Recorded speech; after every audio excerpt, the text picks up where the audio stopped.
https://www.youtube.com/watch?mark v=underscore 4EXWEINUECEO. What single dad saw behind billionaire's closed door stopped him cold. Những gì người cha đơn thân nhìn thấy sau cánh cửa đóng kín của tỷ phú đã khiến anh chết lặng một. Opening. A 32-year-old single father, Daniel Brooks, lives a quiet, disciplined life, working as a maintenance technician while raising his 6-year-old daughter, Sophie. One late night, he is called to fix an urgent issue in the penthouse of a 30-year-old CEO, Olivia Grant, known for her ruthless brilliance and emotional distance. But instead of a simple repair, Daniel accidentally witnesses Olivia alone, shattered, sitting beside a birthday cake meant for her daughter who died years ago. In that moment, he recognizes a grief identical to his own. 2. Rising action. Though both try to ignore the encounter, fate keeps bringing them together. When Sophie draws a rainbow with the words, "You are not alone," Daniel delivers it to Olivia. The simple gesture cracks her carefully built walls. Gradually, guarded silence turns into honest conversations. Daniel and Olivia begin to share their pain. His loss of his wife, her loss of her child, and a fragile connection forms between two people who understand each other in ways no one else can. 3. Climax. As Olivia slowly begins to heal, her past resurfaces violently. Her ex-husband manipulates powerful board members, using her relationship with Daniel as evidence that she is unstable and unfit to lead. A legal and corporate battle erupts, threatening to destroy everything she has built. Under immense pressure, Olivia nearly gives up, until she confronts the truth about her daughter's final wish, that she should live and be happy. That realization becomes her turning point. 4. Resolution. With Daniel standing beside her, Olivia faces the board and exposes the hidden motives behind the accusations. The truth dismantles the scheme against her.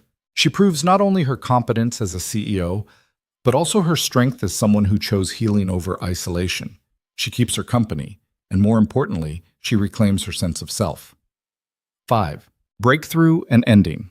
In the months that follow, Olivia embraces a new life, one where she allows herself to feel, to connect, and to love again. Daniel and his daughter Sophie become a steady part of her world. Under a quiet sky painted with a rainbow, the three of them stand together, not replacing what they lost, but building something new from it. A broken CEO and a single father find hope in each other, forming an unexpected family shaped by resilience, love, and second chances. This is a fully fictional cinematic story created purely for entertainment. All characters, events, and settings are entirely imaginary. Marble floors, chandeliers that probably cost more than his annual salary, a doorman who wore white gloves. He'd been working maintenance here for 2 years, ever since he'd needed a job with flexible hours and decent pay. The work was straightforward. Fix things, stay invisible, don't ask questions. He took the service elevator to the 40th floor, watching the numbers climb while mentally cataloging what tools he'd need for a water leak. Probably something simple. Rich people panicked over things that could wait until morning, but they paid for the privilege of panic, so here he was. The penthouse hallway was silent, carpeted in something too plush to be practical. He knocked twice on the massive double doors, waiting. Nothing. He knocked again, harder this time. "Maintenance, you called about a leak?" Still nothing. He tried the handle, unlocked, and pushed the door open cautiously. "Ms. Grant, it's Daniel from maintenance. I'm coming in." The apartment sprawled before him like something from a magazine shoot. Floor-to-ceiling windows overlooking the city, furniture that looked sculptural rather than comfortable, art on the walls that was probably worth more than his truck. Everything was pristine, color-coordinated, carefully curated. It didn't look like anyone actually lived here. He found the leak in the master bathroom, a loose connection under the sink, nothing serious. 10 minutes with a wrench, maybe less. He set his toolbox down and got to work, the familiar rhythm of turning metal against metal calming in its simplicity. This, he understood. This made sense. He was tightening the final connection when he heard it. A sound so quiet he almost missed it. A sob, sharp and quickly stifled, coming from somewhere deeper in the apartment. Daniel froze. Every instinct told him to finish the job and leave. Whatever was happening wasn't his business. He didn't know Olivia Grant beyond the occasional interaction when something in her apartment needed fixing, and those interactions had taught him she preferred minimal conversation and maximum efficiency. But the sound came again, and something about it made his chest tight. He found her in what must have been a second living room, though it was smaller, tucked away from the main space. The lights were off except for a single lamp, and Olivia Grant, the woman whose face appeared in business magazines, who'd built a tech empire before turning 30, who reportedly made venture capitalists sweat during negotiations, was sitting on the floor beside a small table. On the table sat a birthday cake, pink frosting, rainbow sprinkles, a plastic unicorn figurine on top. One candle, unlit, and written in careful purple letters, Emma, happy 7th birthday. Olivia's back was to him, her shoulders shaking with the effort of crying silently. She was still dressed in what must have been her work clothes, a silk blouse, tailored pants, but her feet were bare, and her hair had fallen loose from whatever style she'd worn it in that morning. "I'm sorry," she whispered to the empty room. "So sorry, baby. Mommy's so sorry." Daniel should have left, should have backed out quietly, finished his paperwork downstairs, pretended he'd seen nothing. But he stood there, unable to move, because he knew that voice. Not hers specifically, but the tone of it, the weight of it, the sound of someone apologizing to a ghost. He must have made a noise, a shifted weight, a caught breath, because Olivia's head snapped up. She turned, and for a moment they just stared at each other. Her face was a mess. Mascara tracked down her cheeks, eyes red and swollen, expression raw in a way that made her look younger and infinitely more human than the polished executive he'd encountered before. She opened her mouth, probably to tell him to get out, to fire him, to threaten him with something if he ever spoke about this. But what came out was, "Is it fixed?" Her voice was steady, controlled, as if he hadn't just found her crying over a birthday cake for a child who wasn't there. "The leak, is it fixed?" Daniel's throat felt tight. Yeah, just a loose connection." "Good, thank you. You can send the invoice to management." She stood up, smoothing her blouse with shaking hands, rebuilding her composure piece by piece right in front of him. It was like watching someone put on armor. He should have left then, should have nodded and walked away and forgotten everything he'd seen. Instead, he heard himself say, "My wife died 3 years ago. Car accident." Olivia went still. Everyone kept telling me time would help, that it would get easier, that I'd move on. He looked at the cake, at the name written in purple frosting. They were wrong about the moving on part. The silence stretched between them, heavy with things neither of them knew how to say. "Emma was 5, Olivia said finally, her voice barely above a whisper. "Leukemia. 2 years ago last month." She looked at him then, really looked at him, and something passed between them. Recognition. The kind that comes from shared geography in a country nobody wants to visit. "I'm sorry," Daniel said, because what else was there? "Everyone's sorry." She turned away, facing the cake again. Sorry doesn't bring them back. No, it doesn't. Oats. They stood there in the dim room, two strangers bound by the same terrible understanding. Daniel knew he should leave. Every professional instinct he had was screaming at him to walk away, to let this woman have whatever private grief she'd been drowning in before he arrived. But something kept his feet planted. "The cake," he said quietly. "Did you make it yourself?" Olivia's laugh was bitter. "I can't cook. I had it delivered from the bakery she loved. They remember her there. They still put the unicorn on top without me asking. That's good. That they remember." Is it? She turned to face him again, and the expression on her face was so raw it hurt to look at.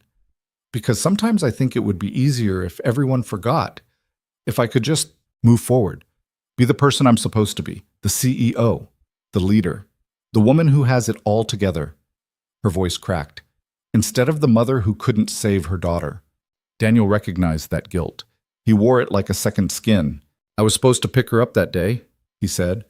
The words came out before he could stop them. "My wife. But I got caught up at work, running late, so she took the bus instead. If I'd just left on time, if I'd just..."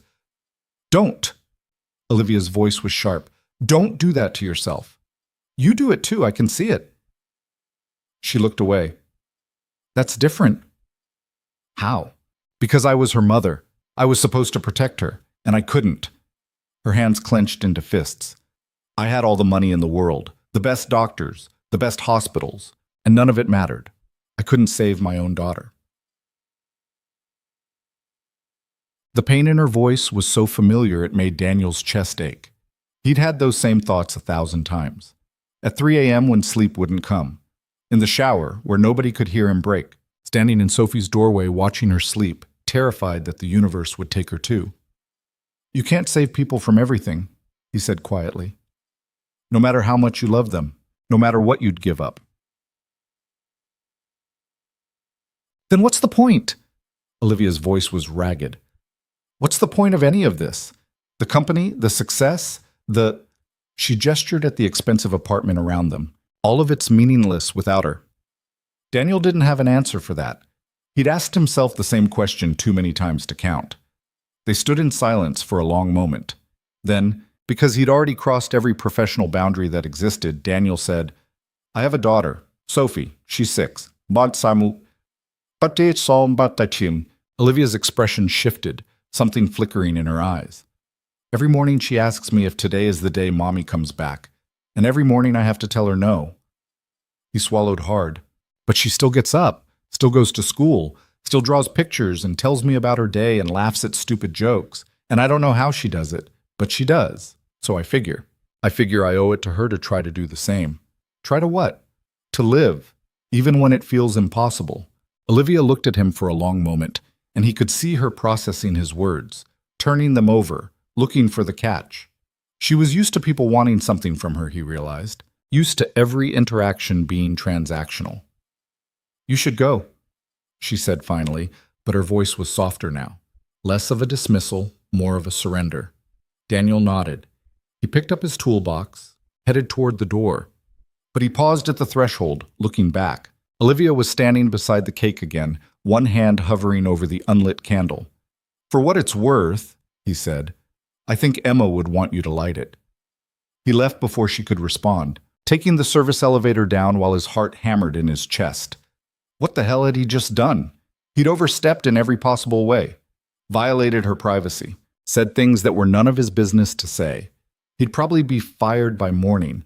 But when he got home and checked on Sophie, watching her sleep with the same peaceful expression his wife used to have, he didn't regret it. Because for the first time in 2 years, he'd met someone else who understood. Someone else who knew what it meant to smile during the day while drowning at night. Someone else who was still trying to figure out how to live in a world that felt permanently broken.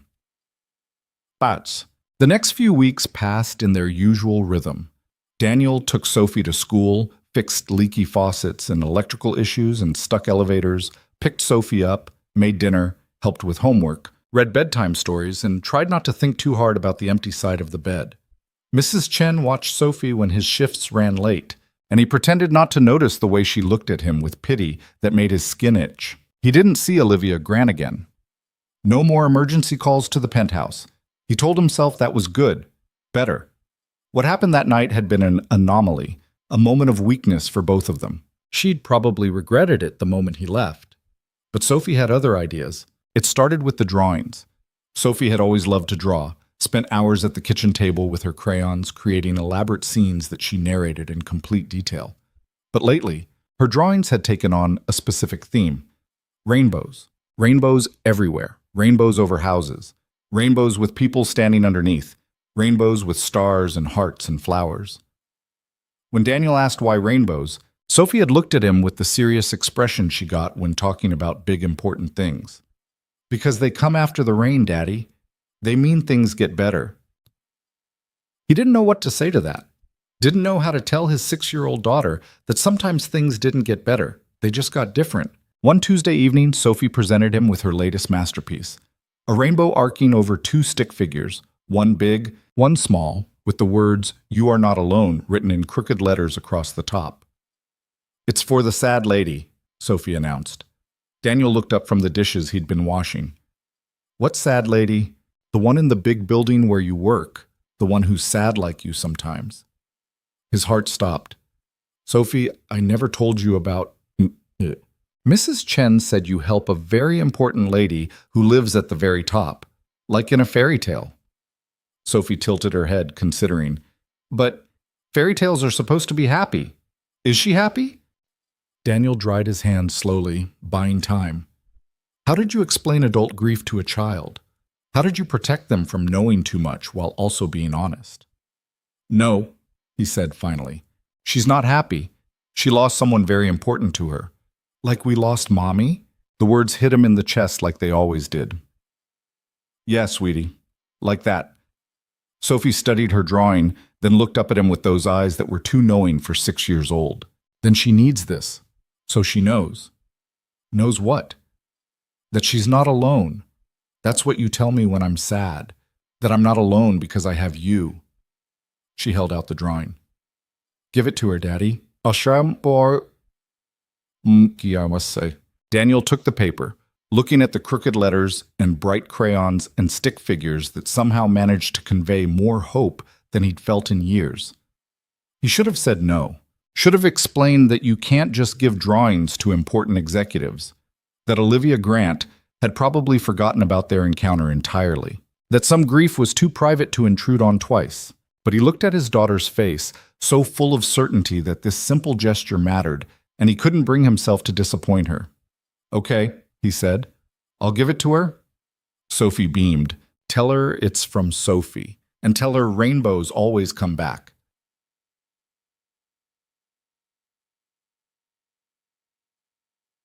It took Daniel 3 days to work up the courage. 3 days of carrying the drawing in his toolbox, pulling it out during breaks, talking himself in and out of delivering it. It was stupid, presumptuous.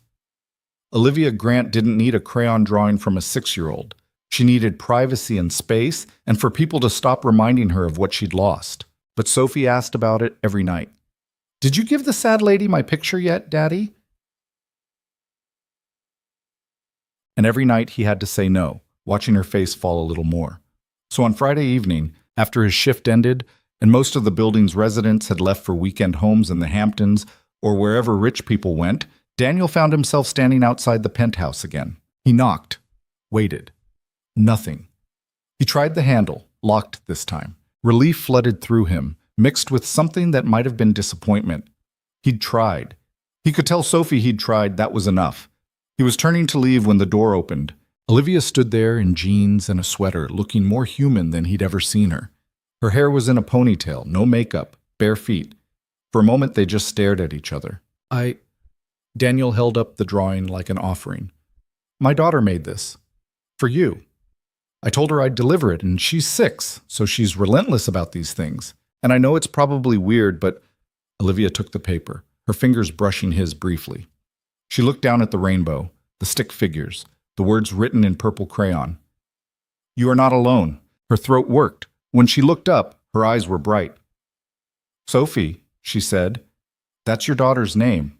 Yeah, she wanted you to know that rainbows always come back. Daniel felt like an idiot saying it out loud. I know it's just a kid thing, but she insisted, and come in, Olivia interrupted. What? Come in, please. She stepped back, holding the door open. Daniel hesitated. Every professional instinct he had was screaming at him to decline politely and leave. But something in Olivia's expression stopped him. A vulnerability he recognized, a loneliness that mirrored his own. He went in. The penthouse looked different than it had that night, lived in somehow. There were papers scattered on the coffee table, a blanket thrown over the couch, a mug sitting on the kitchen counter, small signs of actual habitation. Olivia led him to the living room, gesturing for him to sit. He perched on the edge of an expensive-looking chair while she studied the drawing. I've been thinking about what you said, she said finally, about living even when it feels impossible. Daniel waited. I've spent 2 years trying to be someone I'm not, someone who has it all together, who doesn't break, who can run a company and smile during meetings and pretend that I'm fine. She traced one finger over the rainbow Sophie had drawn. But I'm not fine. I haven't been fine for a very long time. Nobody expects you to be fine. Bossy. Madsinti. Everyone expects me to be fine. My board, my investors, my employees. They need me to be the strong one, the capable one, the one who doesn't let personal tragedy interfere with business. She looked at him.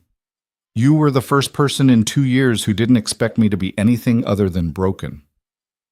Daniel didn't know what to say to that. Daniel didn't know what to. I fired my therapist last month, Olivia continued. She kept telling me I needed to process my grief and move through the stages and find closure. As if grief is something you can schedule, as if there's an end point where you wake up one day and everything's okay again. People don't know what else to say. I know, and I know they mean well, but sometimes, she set the drawing down carefully on the coffee table. Sometimes I just want someone to acknowledge that it's okay to not be okay, that it's okay to still be drowning 2 years later. It is okay, Daniel said quietly. There's no timeline for this, no right way to do it. They sat in silence for a moment. Outside, the city glittered with 1,000 lights, indifferent to their pain. Tell me about Emma, Daniel said. He didn't know why he said it, maybe because nobody ever asked him about his wife anymore, and he knew how much that silence hurt. Olivia's expression shifted. Surprise, then something softer. She loved purple, Olivia said. Everything had to be purple. Purple clothes, purple toys, purple food if we could manage it. A small smile touched her lips. She used to tell me she was going to paint our whole house purple when she grew up. Every room, even the ceilings. Sounds like she had strong opinions. She did. She was so much stronger than I ever was. Even when she was sick. Even when the treatments made her so weak she could barely lift her head. Olivia's voice cracked. She never complained. She used to comfort me. Can you imagine? A 5-year-old comforting her mother, telling me it was going to be okay. Daniel's chest ached. Sophie does that too. When she catches me crying, she pats my head and says, "It's okay, Daddy. Mommy would want you to be happy." How do they know that? How do they understand things we can't? I don't know. I think maybe they see things more clearly than we do, without all the complicated parts we add on top. Olivia wiped at her eyes with the back of her hand. I can't remember the last time I talked about her, about Emma. Everyone tiptoes around it. They mention my loss in vague terms, but never say her name, as if saying it will break me more than I'm already broken. Say it now, Daniel said, as much as you want. So she did. She told him about Emma's laugh, which had sounded like bells, about how she'd insisted on wearing her tutu to the grocery store every single time, even in winter, about the way she'd narrated everything she was doing in complete detail, providing running commentary on her day like she was hosting her own personal TV show. She told him about the hospital visits, the treatments, the hope that kept getting smaller while the medical bills got bigger. The night the doctors said there was nothing more they could do. She told him about the last conversation. Emma, weak and pale, asking her mother to promise she'd be happy someday. Olivia, lying through her tears, promising something she had no idea how to deliver. And Daniel listened. He listened the way he wished someone had listened to him 2 years ago, without trying to fix it, without offering platitudes, just listening.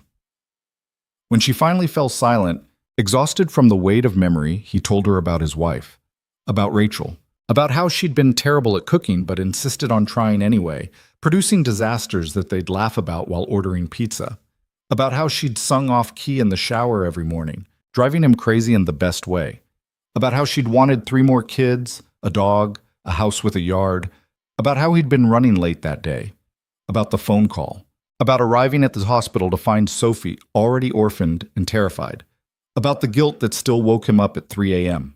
They talked until the city outside grew quiet, until the sky began to lighten at the edges.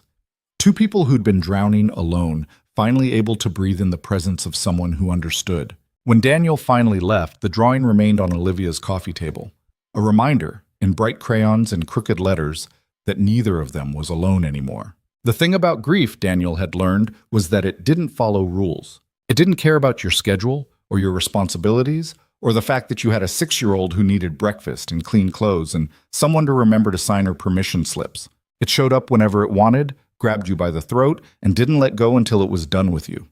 What he hadn't expected was that sharing it might make it lighter. He started seeing Olivia in ways that felt accidental, but probably weren't.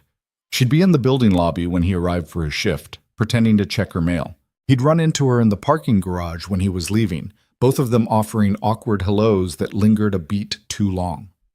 Once, she was waiting by the service elevator with 2 cups of coffee, claiming she'd ordered too many by mistake. They didn't talk about what had happened that night in her penthouse. Didn't acknowledge the hours spent trading stories about the people they'd lost. It was easier to pretend those conversations existed in some separate space, disconnected from their normal lives. But the coffee became a regular thing. Tuesday and Thursday mornings, Olivia would be in the lobby with 2 cups, and they'd ride the elevator together in comfortable silence. She never asked him to sit down or come up to her apartment again. He never suggested it. The boundaries felt important, even if neither of them could articulate why. Sophie noticed, of course. Kids noticed everything. "Is the sad lady less sad now?" she asked one morning while Daniel was braiding her hair, a skill he'd taught himself through YouTube videos in sheer desperation. "I think maybe a little bit," Daniel said, trying to keep the braid even. "Your drawing helped." "Good." Sophie was quiet for a moment, then, "Does she have any kids?" Daniel's hand stilled.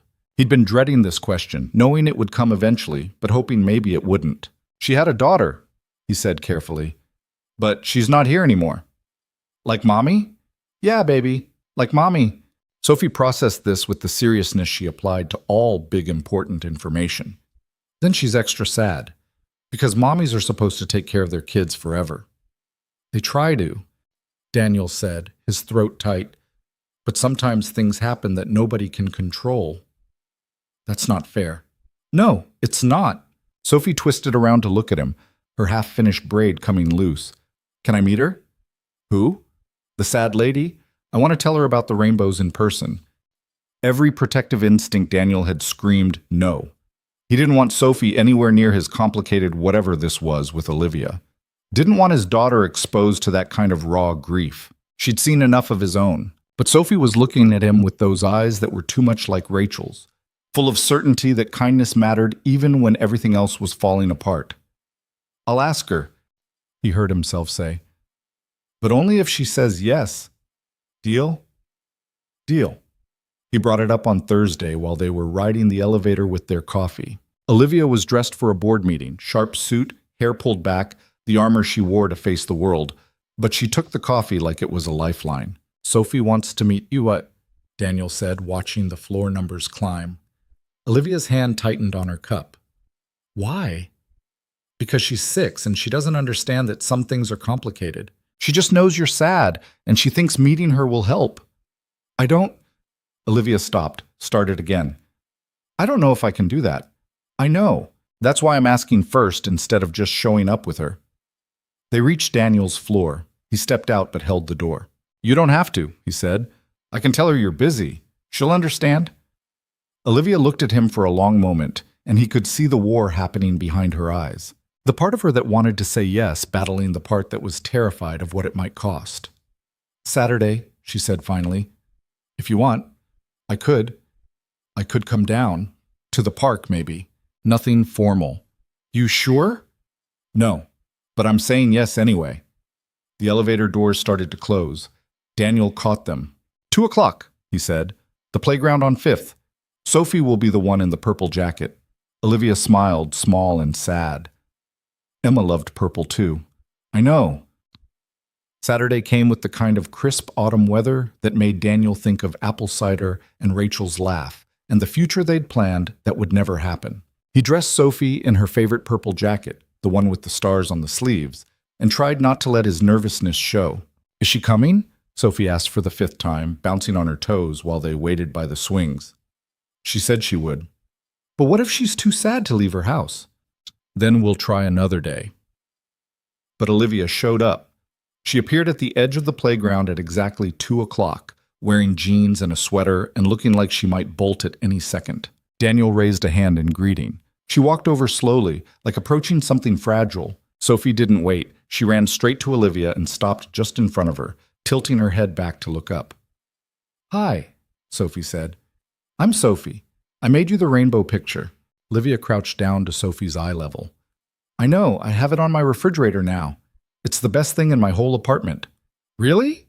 "Really." Sophie beamed. Do you want to swing with me? My daddy pushes too high sometimes, but I can show you the right way. Olivia glanced at Daniel, something uncertain in her expression. He shrugged, trying to convey that this was entirely up to her, that there was no pressure, that she could leave right now if she wanted.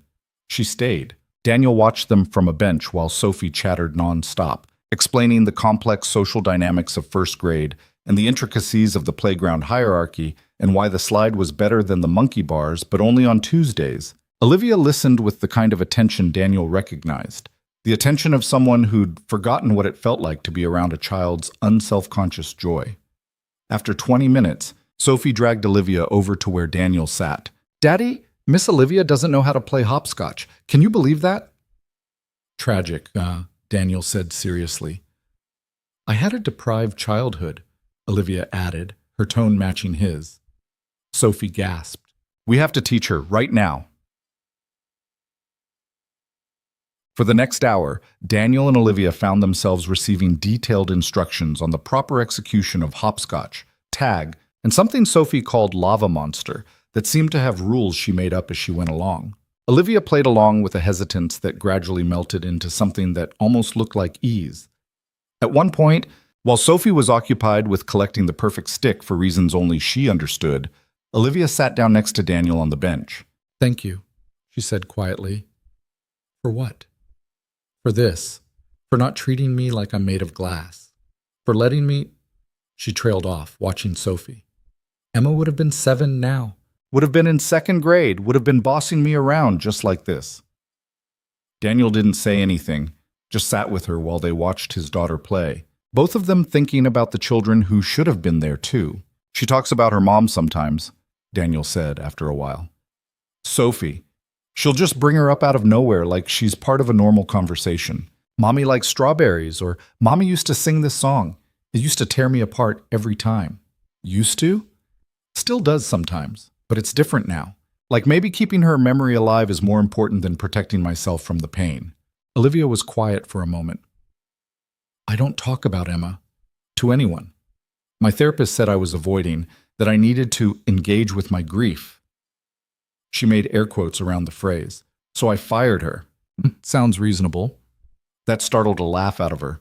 My board thinks I'm unhinged, taking meetings from home, skipping social events. They're too polite to say it directly, but I can see it in their faces. Are you? Unhinged? Probably. She looked at him. Does that scare you? No, I think maybe we're all a little unhinged. The people who aren't are the ones I don't trust. Sophie ran back over, breathless and clutching her perfect stick. Miss Olivia, do you have a favorite color? Purple, Olivia said without hesitation. Sophie's face lit up like Christmas. Me too, we match. Something shifted in Olivia's expression, a crack in the careful control she maintained. Daniel saw her throat work, saw her blink rapidly, saw her smile even as her eyes went bright. Yeah, she said, her voice rough. We match. They stayed at the playground until Sophie's energy finally flagged and she declared she was hungry enough to eat a whole pizza by herself. Daniel suggested dinner at the cheap Italian place down the street, expecting Olivia to politely decline. She didn't. The restaurant was nothing fancy. Red checkered tablecloths, candles in wine bottles, breadsticks that came in unlimited baskets. Sophie insisted Olivia sit next to her in the booth and proceeded to narrate every topping choice on her pizza in excruciating detail. So then you have to decide if you want mushrooms because mushrooms are good, but some people think they're squishy. And I used to think they were squishy, but now I think they're okay, but only if. They're not too big because big mushrooms are definitely squishy. Don't you think? Definitely, Olivia agreed, completely serious. Daniel watched them, something warm and terrifying unfurling in his chest. This wasn't supposed to happen. He thought maybe he and Olivia could be friends who understood each other's grief, people who checked in occasionally, who knew when to leave each other alone. He hadn't planned on his daughter falling in love with her on sight, hadn't planned on the way Olivia softened around Sophie, the armor cracking to reveal someone younger and more vulnerable underneath. Hadn't planned on wanting this to be more than accidental.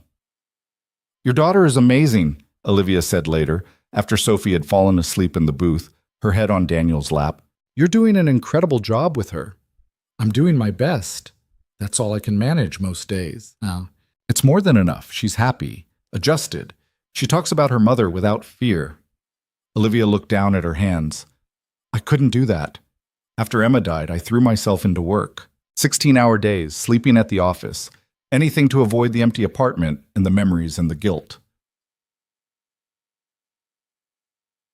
Guilt? For not being able to save her. For sometimes being relieved when it was over because at least she wasn't suffering anymore. For being angry that she left me. Her voice dropped to barely a whisper. For still being alive when she's not.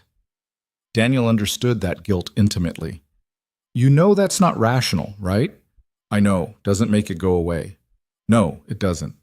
They sat in silence for a while, Sophie's quiet breathing the only sound between them. Finally, Daniel said, You should come to dinner again, next Saturday, if you want. Olivia looked startled. Why? Because Sophie will ask about you all week if you don't. And because... He hesitated, then pushed forward. Because I think maybe we're good for each other, all three of us. I don't know if I know how to do this. Do what? Be around people. Be around a child without falling apart. You didn't fall apart today. Not on the outside. Daniel shifted carefully, trying not to wake Sophie. Here's what I think. I think falling apart is fine. I think pretending you're okay when you're not is what actually breaks you. And I think maybe having people around who understand that is the only thing that makes any of this bearable. Olivia studied him for a long moment. You're very wise for a maintenance guy. I'm not wise. I'm just tired of drowning alone. Yeah, she said softly. Me too. The next Saturday, Olivia showed up at the park again, and the Saturday after that. It became routine without them discussing it. Weekends at the playground, dinner at the Italian place, Sophie chattering between them like a bridge connecting two islands. But routines, Daniel knew, had a way of making you forget that nothing was permanent. The first crack came on a Thursday morning. Daniel was heading into work when he saw Olivia in the lobby, but she wasn't waiting with coffee. She was standing near the elevators, perfectly still, staring at her phone with an expression he couldn't read. Everything okay? He asked. She looked up, and he saw something in her eyes that made his stomach drop. Fear, maybe? Or anger, or both.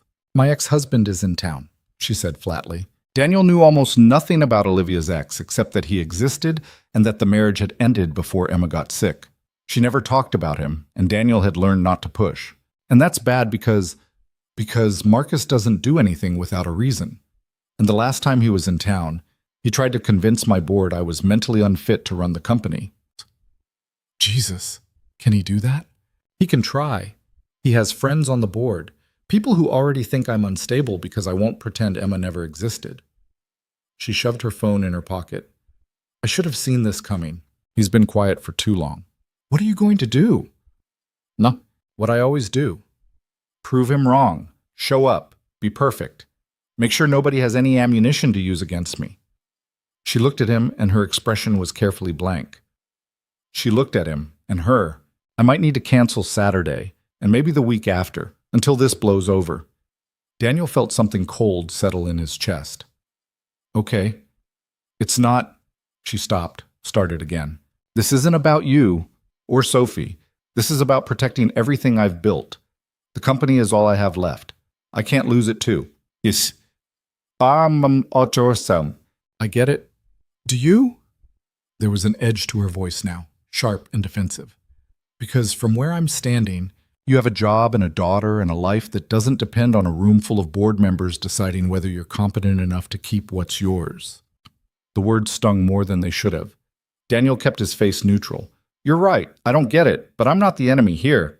I know, I'm sorry. She closed her eyes. I can't fall apart right now. I can't afford to. Then don't. Do what you need to do. She looked at him for a long moment, something like regret flickering across her face. Then she turned and walked toward the main elevator, leaving Daniel standing in the lobby with 2 cups of coffee and the sinking feeling that everything was about to get a lot more complicated. Sophie took the news about canceled Saturdays exactly as well as Daniel expected. But why? She demanded, her lower lip trembling. Did I do something wrong? No, baby. Miss Olivia just has some grown-up stuff to deal with at work. But she'll come back, right? After the grown-up stuff is done? Daniel wanted to say yes. Wanted to promise that Olivia would be back. That this was temporary. that the small routine they'd built wouldn't crumble. But he'd learned not to make promises he couldn't keep. I hope so, he said instead. 2 weeks passed. Then 3. Daniel saw Olivia exactly once, crossing the lobby in a tailored suit with 2 men in expensive coats flanking her like bodyguards. She looked right through him, her face a mask of professional courtesy, and he understood. She was in survival mode. He'd been there himself, but understanding didn't make it hurt less. The worst part was watching Sophie slowly stop asking. Stop drawing rainbows. Stop bringing up Miss Olivia in conversation. She didn't throw tantrums or demand explanations. She just quietly put away that hope, the way kids learn to do when the world disappointed them enough times. Daniel hated it.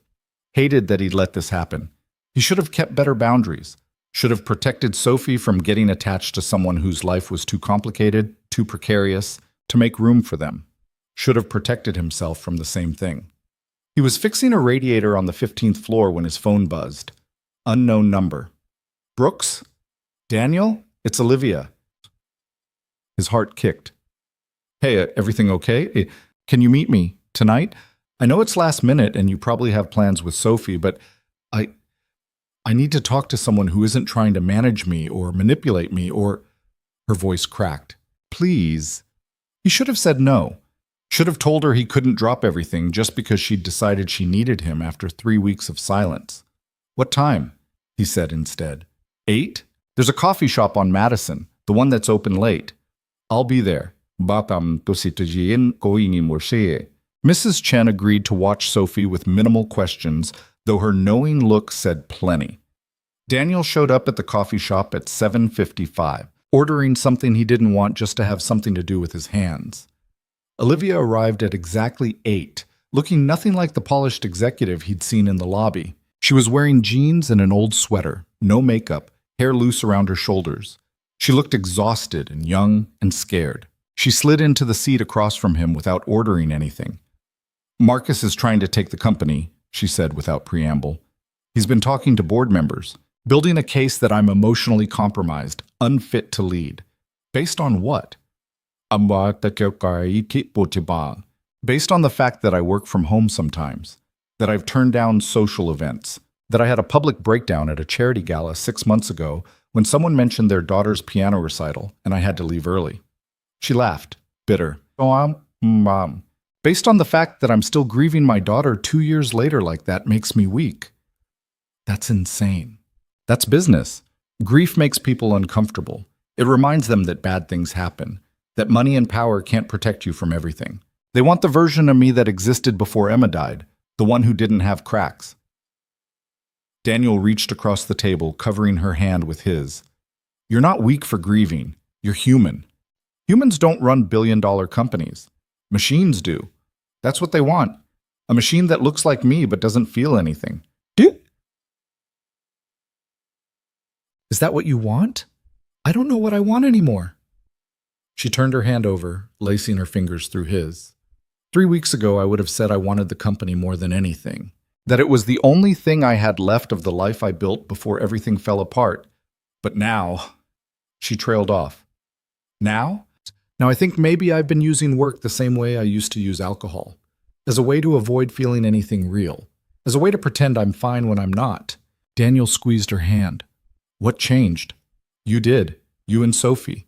You made me remember what it felt like to be around people who didn't need me to be perfect. Who saw me fall apart and didn't run away. Her eyes were bright with unshed tears. And then I pushed you away anyway because I was scared. Scared of what? Of losing something else I care about. Of letting you in and then having to watch it all disappear. Of being happy again when I don't deserve to be. There it was. The guilt that lived in both of them. The voice that said happiness was a betrayal of the people they'd lost. Emma wouldn't want you to be miserable, Daniel said quietly. I'm guessing she'd want you to live. To be happy. To have people around who care about you. How do you know? Because Sophie tells me that about her mom. Every time she catches me drowning, Mommy would want you to be happy, Daddy. And she's right. Rachel would hate seeing me like this. Would hate that I've spent 3 years just surviving instead of living. Olivia wiped at her eyes with her free hand. I miss her so much. Every single day. It doesn't get easier. People said it would get easier, but they lied. It doesn't get easier. But maybe it gets different. Maybe you learn how to carry it without it crushing you completely. I don't know how to do that. Neither do I. But maybe we could figure it out together. She looked at him then, really looked at him, and something passed between them. An understanding. A choice to stop drowning alone and start swimming towards something that might be hope. I want Saturday back, she said. I want dinner at that terrible Italian place where Sophie talks nonstop about mushrooms. I want to learn hopscotch and listen to her explain the playground hierarchy. I want... She stopped, swallowed. I want to try being happy, even if it's terrifying. Okay, Daniel said. Then let's be terrified together. They sat in that coffee shop until closing time, holding hands across a table sticky with spilled sugar, two broken people deciding that maybe broken didn't mean finished, that maybe there was still a chance to build something new from the pieces. Saturday came back, and then the Saturday after that. Sophie bloomed under Olivia's attention, and Olivia slowly remembered how to smile without it feeling like a betrayal. They fell into a rhythm that felt less like routine and more like family, messy and imperfect and real. But Marcus wasn't done. Daniel could see it in the tension Olivia carried, the way she checked her phone constantly, the shadows under her eyes that spoke of sleepless nights. She was waiting for the other shoe to drop. It dropped on a Tuesday. Daniel was at work when Olivia called, her voice shaking so badly he could barely understand her. He leaked it, she said. Marcus leaked photos of us, at the park, at the restaurant. He's telling the board I'm having an inappropriate relationship with an employee, that I'm using company resources for personal gain, that I'm... She choked on whatever she was going to say next. Daniel's blood went cold. What can I do? Nothing. There's nothing anyone can do. The board is calling an emergency meeting. They want me to explain myself, to justify my relationship with you like it's some kind of scandal. She laughed, hollow. I'm going to lose everything, the company, my reputation, all of it. Then we'll figure something out. There's no we in this, Daniel. This is my mess, my ex-husband, my company falling apart. Her voice hardened. I need to handle this alone. You don't have to, Yes, I do. I'm sorry. I have to go. She hung up before he could respond. Daniel stood in the empty hallway, phone still pressed to his ear, feeling like the floor had dropped out from under him. 3 weeks ago, he'd thought maybe they had a chance, that maybe grief didn't have to mean isolation, that maybe broken people could find something whole in each other. He'd been wrong. That night, Sophie asked where Miss Olivia was. Daniel told her the truth in the simplest terms he could manage, that Miss Olivia was dealing with some very hard grown-up problems and might not be able to visit for a while. Sophie, who was 6 and wise beyond her years, just nodded. Is it because of this rainbow? Did it not work? The rainbow worked, Daniel said, pulling her close. Sometimes grown-up problems are just too big for rainbows to fix. That's dumb. Rainbows should fix everything. Yeah, baby, they should. But as Daniel held his daughter while she cried quiet tears for a woman she barely knew but had learned to love anyway, he wondered if maybe Sophie was right. Maybe rainbows could fix things. Maybe hope wasn't stupid. Maybe Olivia just needed to be reminded that she wasn't alone, even when she was trying very hard to convince herself that she was. The board meeting was scheduled for Thursday at 10 a.m., which gave Olivia exactly 48 hours to prepare a defense for something that shouldn't need defending. She spent Tuesday night in her office, surrounded by financial reports and performance metrics, and every piece of evidence she could gather that proved her competence as CEO had nothing to do with her personal life. It wasn't enough. She knew it wasn't enough, because Marcus wasn't attacking her numbers. He was attacking her character, and you couldn't defend character with spreadsheets. Her phone buzzed around midnight, Daniel's name on the screen. She stared at it for 3 rings before declining the call. Then she turned her phone off entirely and went back to work. By Wednesday morning, she'd slept maybe 2 hours. Her assistant brought coffee and looked at her with the kind of concern that made Olivia want to scream. Everyone was looking at her like that now, the receptionist, the junior executives, even the cleaning staff, like she was fragile, like she might shatter at any moment. Maybe she would. Ms. Grant? Her assistant, Jennifer, hovered in the doorway. There's someone here to see you. He doesn't have an appointment, but he says it's important. Tell them I'm busy. I tried. He's very persistent. Says his name is Daniel Brooks. Olivia's head snapped up. What? Should I send him away? She should say yes, should maintain the boundaries she'd tried to rebuild. But her mouth said, "Give me 5 minutes, then send him in." She used those 5 minutes to try to make herself look less like someone who'd been awake for 30 hours straight. It didn't work. When Daniel walked through her office door, she saw his expression shift from determination to concern. "You look terrible," he said. "Good morning to you, too." "I'm serious, Olivia. When's the last time you ate?" She couldn't remember. "I'm fine." "I ain't." "You're not fine. You're running on fumes and stubbornness." He set a brown paper bag on her desk. "Mrs. Chen made you soup. She said you look like you need someone to feed you." "You told your neighbor about this?" Sophie told Mrs. Chen that Miss Olivia was sad again, and Mrs. Chen decided that required soup. "I'm just the delivery system." He sat down in the chair across from her desk without being invited. "Talk to me." "There's nothing to talk about. The board meets tomorrow. Marcus has spent weeks poisoning them against me. I'll present my case, and they'll make their decision, and that's it." "What's your case?" "That I'm still the best person to run this company. That my personal life has no bearing on my professional performance. That the photos Marcus leaked prove nothing except that I have friends." "Friends," Daniel repeated. "Is that what we are?" Olivia felt something crack inside her chest. "I don't know what we are. I don't have the bandwidth to figure it out right now." "Okay, then let me make it simple." Daniel leaned forward. "I'm the guy who shows up with soup when you forget to eat. I'm the guy who lets you cry on his shoulder at midnight. I'm the guy who thinks you're brilliant and strong and doing the best you can with an impossible situation. And I'm the guy who's going to sit in that board meeting tomorrow and tell them exactly that if you'll let me. Absolutely not. Why not? Because you'll make it worse. They'll see it as proof that you're clouding my judgment, that I'm letting personal relationships interfere with business decisions. Are you? No, but that doesn't matter. Perception is reality in their world." Daniel was quiet for a moment. Then he said, "What did Emma want for you?" The question hit her like a physical blow. "What?" "Emma, before she died. What did she want for you?" Olivia's hands started shaking. "That's not fair." I know, but I'm asking anyway."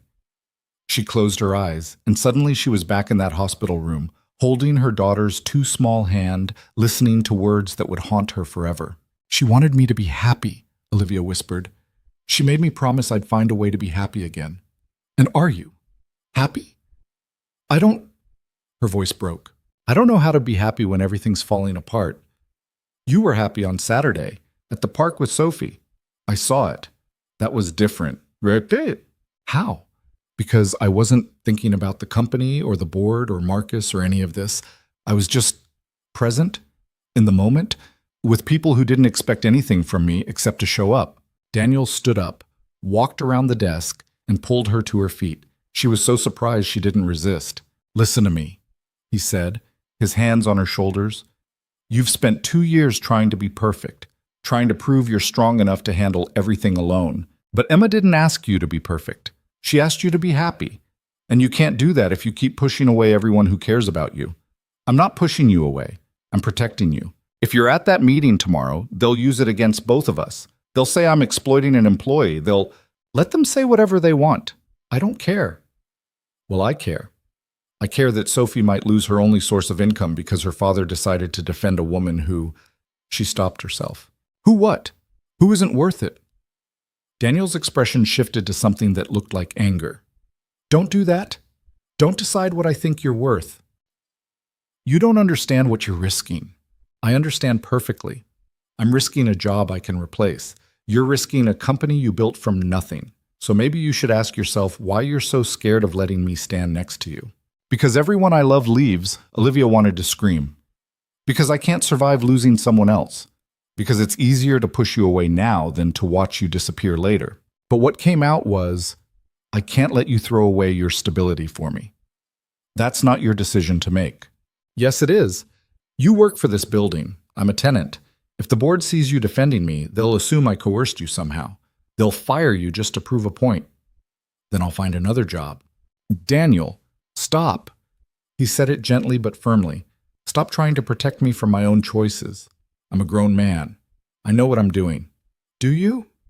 Because from where I'm standing, you're about to sacrifice your daughter's security for someone you barely know. That landed. She saw it in the way his jaw tightened, the way his hands dropped from her shoulders. You're right, he said quietly. I barely know you. I don't know your favorite food or what you studied in college or how you built this company. But I know what you sound like when you cry. I know you still buy birthday cakes for a daughter who's been gone for 2 years. I know you look at Sophie like she's precious and heartbreaking at the same time. And I know you're terrified of being happy because you think it means forgetting the people we lost. He stepped back. So yeah, maybe I barely know you, but I know enough. Mom.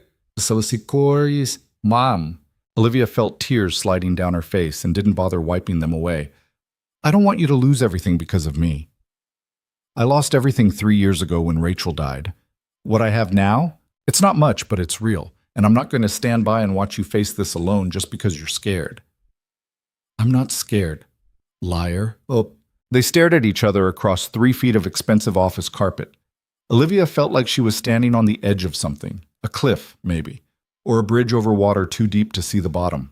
If you come to that meeting, she said finally, they'll destroy you too. Let them try. I mean it, Daniel. Marcus doesn't fight fair. He'll dig into your past. Find every mistake you've ever made. Use Sophie against you if he can. My daughter is off limits. You think he cares about limits? He leaked photos of us at a playground. He's already proven Sophie isn't off limits. Daniel's expression went cold. Daniel's expression went, then I guess he and I need to have a conversation. Don't. Olivia grabbed his arm. Don't do anything stupid. That's exactly what he wants. For you to react, to give him more ammunition. So what am I supposed to do? Just stand here while he tears you apart? You're supposed to trust that I can handle this. I do trust you, but that doesn't mean you have to handle it alone.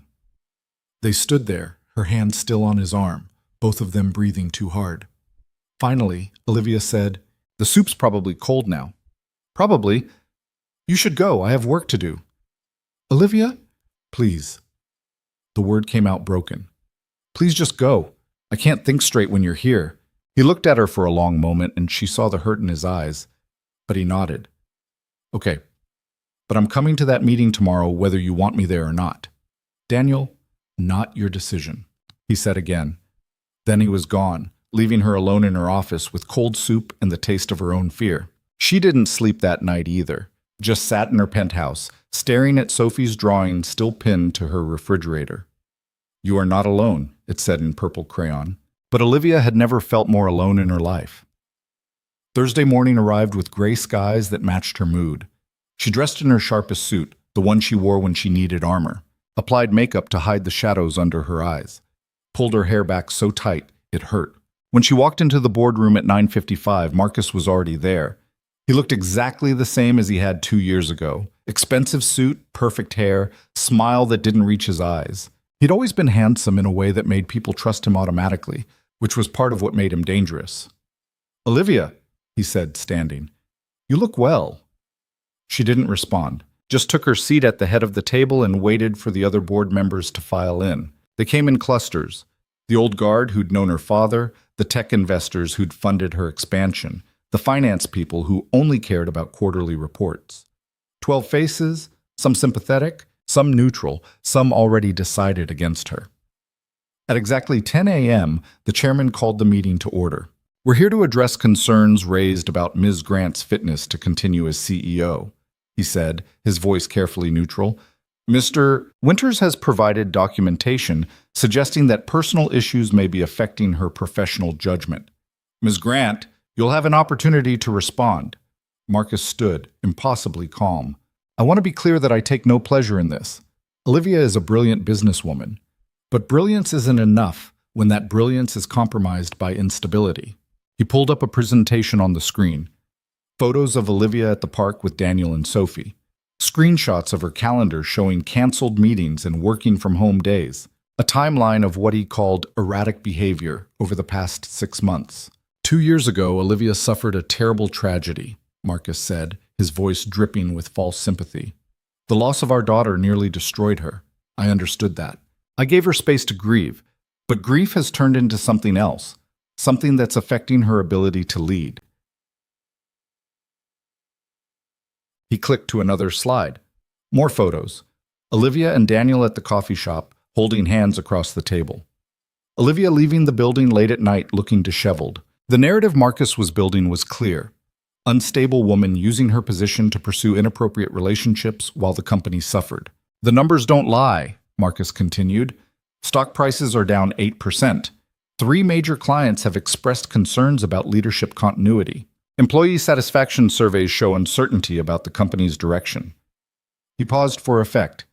And then there's the matter of Ms. Grant's relationship with a building maintenance worker.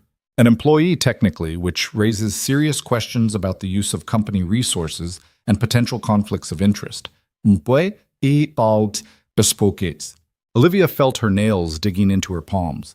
Every word was carefully crafted to sound reasonable while painting her as unfit, and the worst part was that some of it was true. She had canceled meetings, she had worked from home, she had struggled, but she'd also kept the company profitable, had launched 2 new products, had increased revenue by 15% year over year.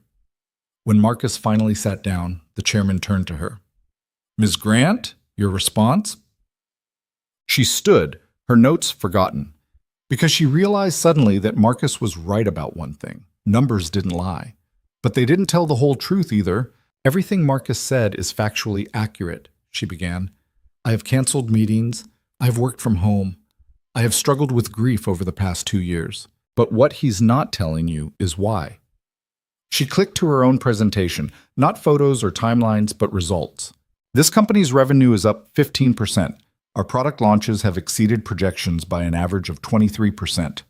Employee retention is at an all-time high. Customer satisfaction scores are higher than they've ever been. Those are facts, too." She moved to the next slide. "Marcus wants you to believe that grief makes me weak, that my relationship with Daniel Brooks, yes, we're friends, and yes, he works in this building, somehow compromises my judgment, but he's not asking the right question, which is," one of the board members asked, "which is whether a CEO who's human is actually more effective than one who pretends to be a machine." She looked directly at Marcus. "You want to know why employee satisfaction is up? Because I stopped pretending I was fine. I stopped hiding in my office and actually talked to people. I listened. I made decisions based on empathy instead of just algorithms." "Empathy doesn't pay shareholders," Marcus said smoothly. "Doesn't it? Because last I checked, our stock price might be down 8%, which, by the way, reflects market conditions, not company performance. But our long-term projections are stronger than ever. Companies that prioritize employee well-being and authentic leadership consistently outperform those that don't." She was warming up now, the words coming faster. "You want to paint my friendship with Daniel as inappropriate. But here's what it actually is. 2 people who understand loss supporting each other. That's it. There's no financial impropriety, no abuse of power, just basic human connection." "Human connection with a subordinate," Marcus interjected. "The optics alone, The optics are that I'm a woman who dared to have feelings and a personal life while running a company. If I were a man, we wouldn't be having this conversation." One of the female board members nodded slightly. Olivia pressed on. "I'm not going to apologize for grieving my daughter. I'm not going to apologize for working from home occasionally, or for having friends, or for being a whole person instead of just a title. What I will do is continue to deliver results, continue to lead this company with both competence and humanity. And if that's not enough for you, if you need a CEO who's willing to sacrifice every piece of herself for the job, then maybe I'm not the right fit." The room went silent. Olivia sat down, her heart hammering. She'd just given them an out, a way to remove her without it looking like they'd caved to Marcus's manipulation. The chairman cleared his throat. "We'll need time to deliberate. Ms. Grant, Mr. Winters, please wait outside." Olivia gathered her materials with shaking hands and walked out. Marcus followed, that smile still fixed in place. "That was quite a speech," he said once they were alone in the hallway. "Go to hell, Marcus. I'm trying to help you. By destroying everything I've built? By forcing you to see that you can't do this anymore. You're not the same person you were before Emma died. You're broken, Olivia. And broken people shouldn't be in charge. She turned on him, months of anger finally spilling over. You don't get to decide that. You gave up the right to have any opinion about my life when you walked away. I walked away because I couldn't watch you drown anymore. You walked away because grief made me inconvenient, because I stopped being the perfect wife who made you look good at parties. Marcus's expression hardened. Marcus's, I walked away because you couldn't let her go. It's been 2 years, Olivia. 2 years of you living in that apartment like a shrine, buying birthday cakes for a dead child, refusing to move on. The slap came before she realized her hand was moving. Marcus's head snapped to the side, shock replacing smugness. Her name was Emma, Olivia said, her voice deadly quiet. And you don't get to tell me how long I'm allowed to love her. The boardroom door opened. The chairman stepped out, his expression unreadable. We'd like to speak with Ms. Grant alone. Marcus straightened his jacket, touched his reddening cheek, and walked away without another word. Olivia followed the chairman back inside on legs that barely supported her. The board members looked at her with a mixture of expressions: sympathy, uncertainty, calculation. Ms. Grant, the chairman began, we appreciate your candor. Your performance metrics are indeed impressive. However, the concerns raised about your emotional state are valid, Olivia interrupted. I'm not going to stand here and pretend I'm perfectly stable. I'm still grieving. I probably always will be. But that doesn't make me incompetent. Or incandas. No one's suggesting incompetence, one of the investors said, but the optics of your relationship with Mr. Brooks are only problematic if we make them problematic. Daniel works for the building management company, not for us. There's no conflict of interest, no impropriety, just two people who found friendship in shared loss. The chairman studied her. And if we ask you to end that friendship for the sake of company image, Olivia felt the room tilt. This was it. The choice she'd known was coming. Then I'd tell you that I'm not willing to sacrifice my humanity for a job. Not even this job. Several board members exchanged glances. The chairman sighed. We'll vote on Monday. Until then, we ask that you avoid any public appearances with Mr. Brooks. And we'd like you to consider taking a leave of absence while we deliberate. A leave of absence. Just temporary. To give everyone time to cool down. It was a demotion masquerading as consideration. Olivia knew it. They knew it. But she also knew that fighting it would only make things worse. Fine, she said. I'll take the leave. She left the building in a daze, ignoring the curious stares from employees who'd already heard about the meeting. Her phone buzzed constantly. Jennifer asking if she was okay. Her lawyer wanting to discuss options, messages from board members trying to explain their positions. She ignored all of them. She should have gone home. Should have locked herself in her penthouse and started planning her next move. But her feet carried her to the park instead. The one where she'd spent Saturdays with Daniel and Sophie, where she'd started to remember what it felt like to be alive. Daniel was there, sitting on their bench. Sophie was at school, so he must have come straight from the building after hearing about the meeting. He stood when he saw her. How bad? They're voting on Monday. Until then, I'm on leave. That's bullshit. That's politics. She sat down heavily. I slapped Marcus. Daniel's eyebrows rose. You what? He said I needed to let Emma go. Called her a dead child. So I slapped him. Good. That startled a laugh out of her, sharp and slightly hysterical. It's not good. I assaulted my ex-husband in front of the board. I'm supposed to be proving I'm stable, and I hit someone. He deserved it. That's not the point, isn't it? Daniel sat down beside her. You've spent 2 years being what everyone else needed you to be. Perfect CEO. Grieving mother who knows when to stop grieving. Woman who has it all together. Maybe it's time to stop being what they need and start being what you are. Which is what? Broken? Unstable? A woman who can't let go? Human. Imperfect. Someone who's trying really hard to survive something impossible. Olivia leaned against him, too tired to maintain any more walls. I think I'm going to lose the company. Maybe. You're supposed to tell me it'll be okay. I'm not going to lie to you. It might not be okay. They might vote you out. Marcus might win. Your life might fall. He put his arm around her. Even if all of that happens, you'll still be here. You'll still be breathing. You'll still have the chance to build something new. It won't be the same, but it might be good anyway. How do you know? Because 3 years ago, I lost my wife and thought my life was over. And it was, in a way. The life I'd planned ended. But this life, the one with Sophie and early mornings and terrible pay and you, this one's good too. Different, but good. Olivia closed her eyes. I'm scared. I know. What if they vote me out and I lose everything and it turns out I'm nothing without the company? Then you'll figure out who you are without it, and I'll be here while you do. Why? She pulled back to look at him. Why are you still here? I've done nothing but push you away and drag you into my mess. Because Sophie drew you a rainbow and you put it on your refrigerator? Because you showed up to the park even when you were terrified? Because you're trying so hard to be strong that you forgot it's okay to fall apart sometimes? He touched her face gently. Because I see you, Olivia, not the CEO, not the board's version or Marcus's version or whoever else thinks they know who you should be, just you, and I like what I see. She kissed him then, right there on the park bench in the middle of the day. It wasn't planned or smooth or perfect. It was desperate and messy and tasted like tears and hope in equal measure. When they finally pulled apart, Daniel was smiling. That's going to make the optics worse, he said. I don't care anymore. Good.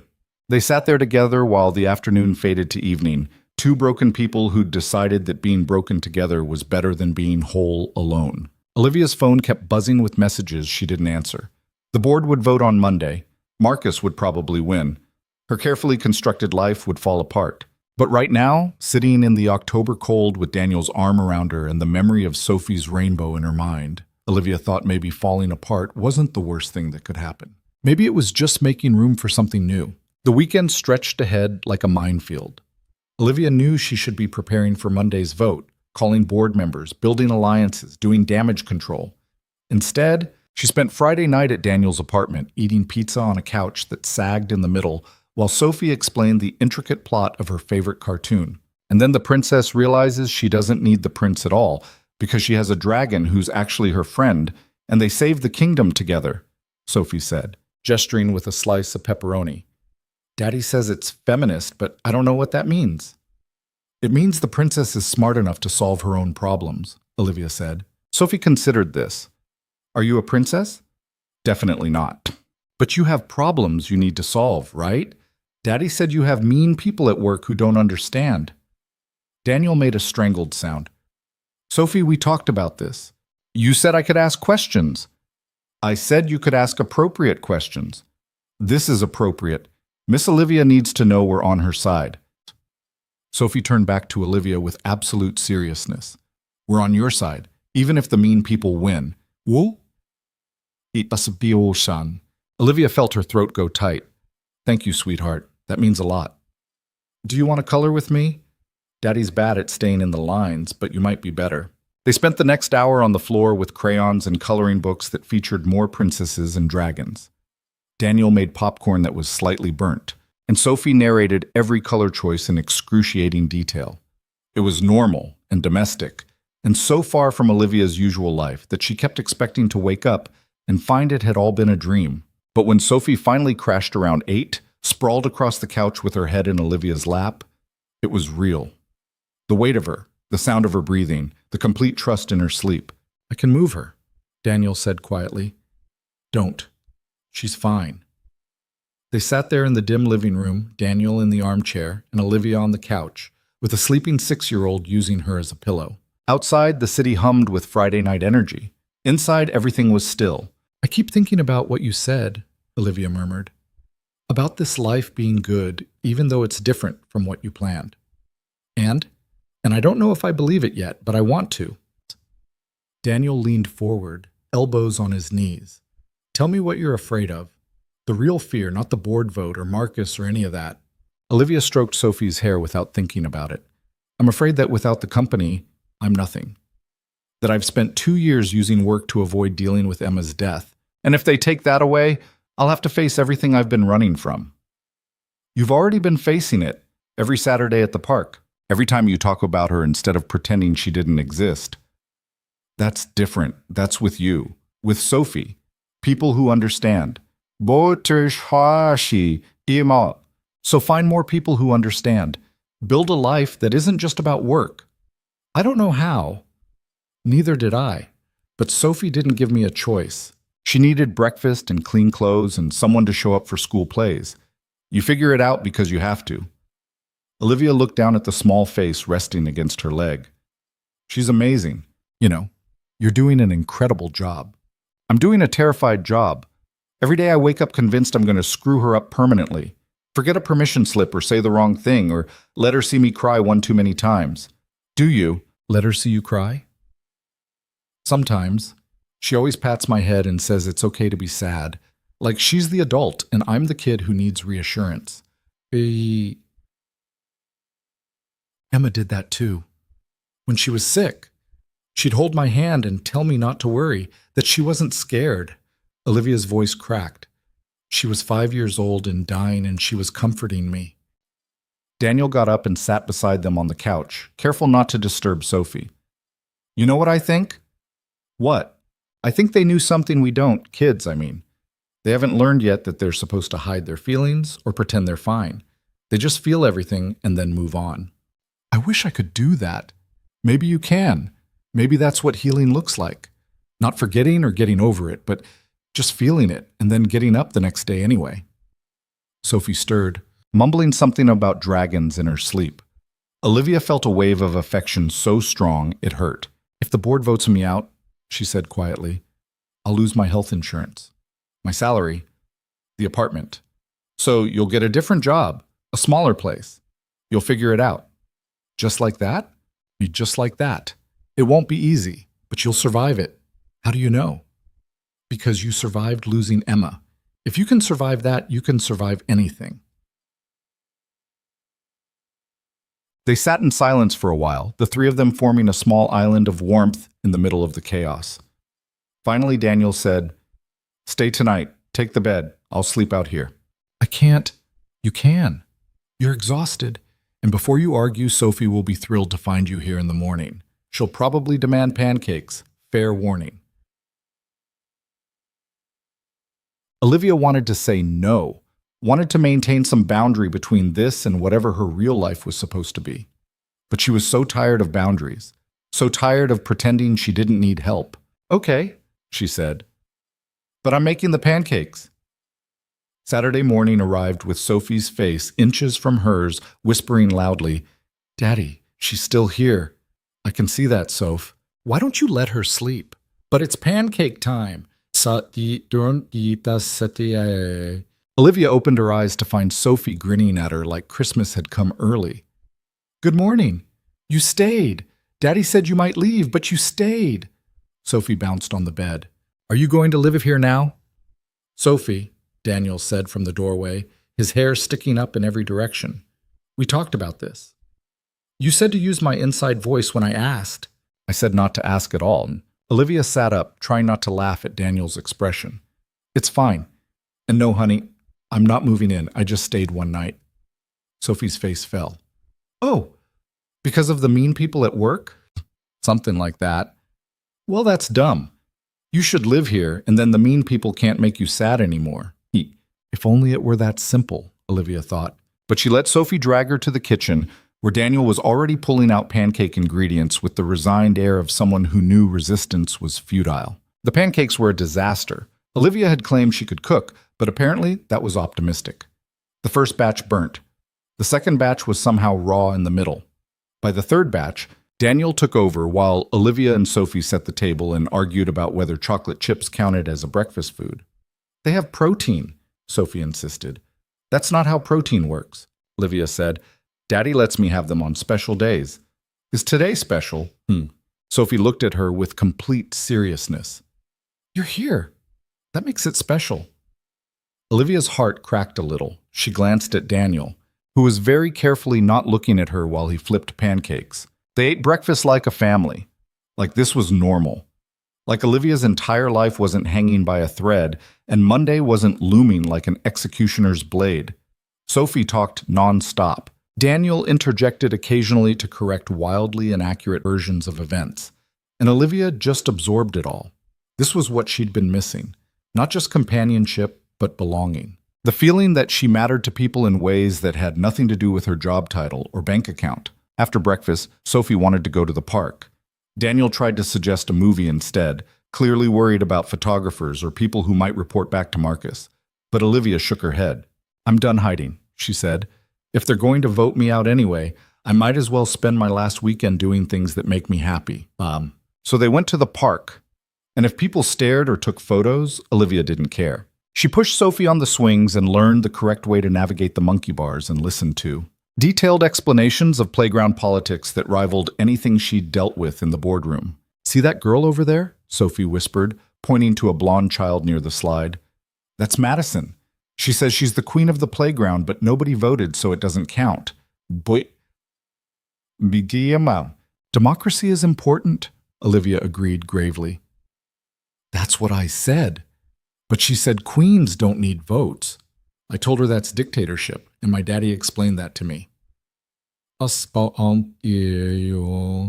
Daniel, overhearing this, looked both proud and slightly concerned. "Maybe we watch too much news in the morning." "There's no such thing as too informed," Olivia said. They stayed until Sophie's energy finally flagged, which took approximately 4 hours.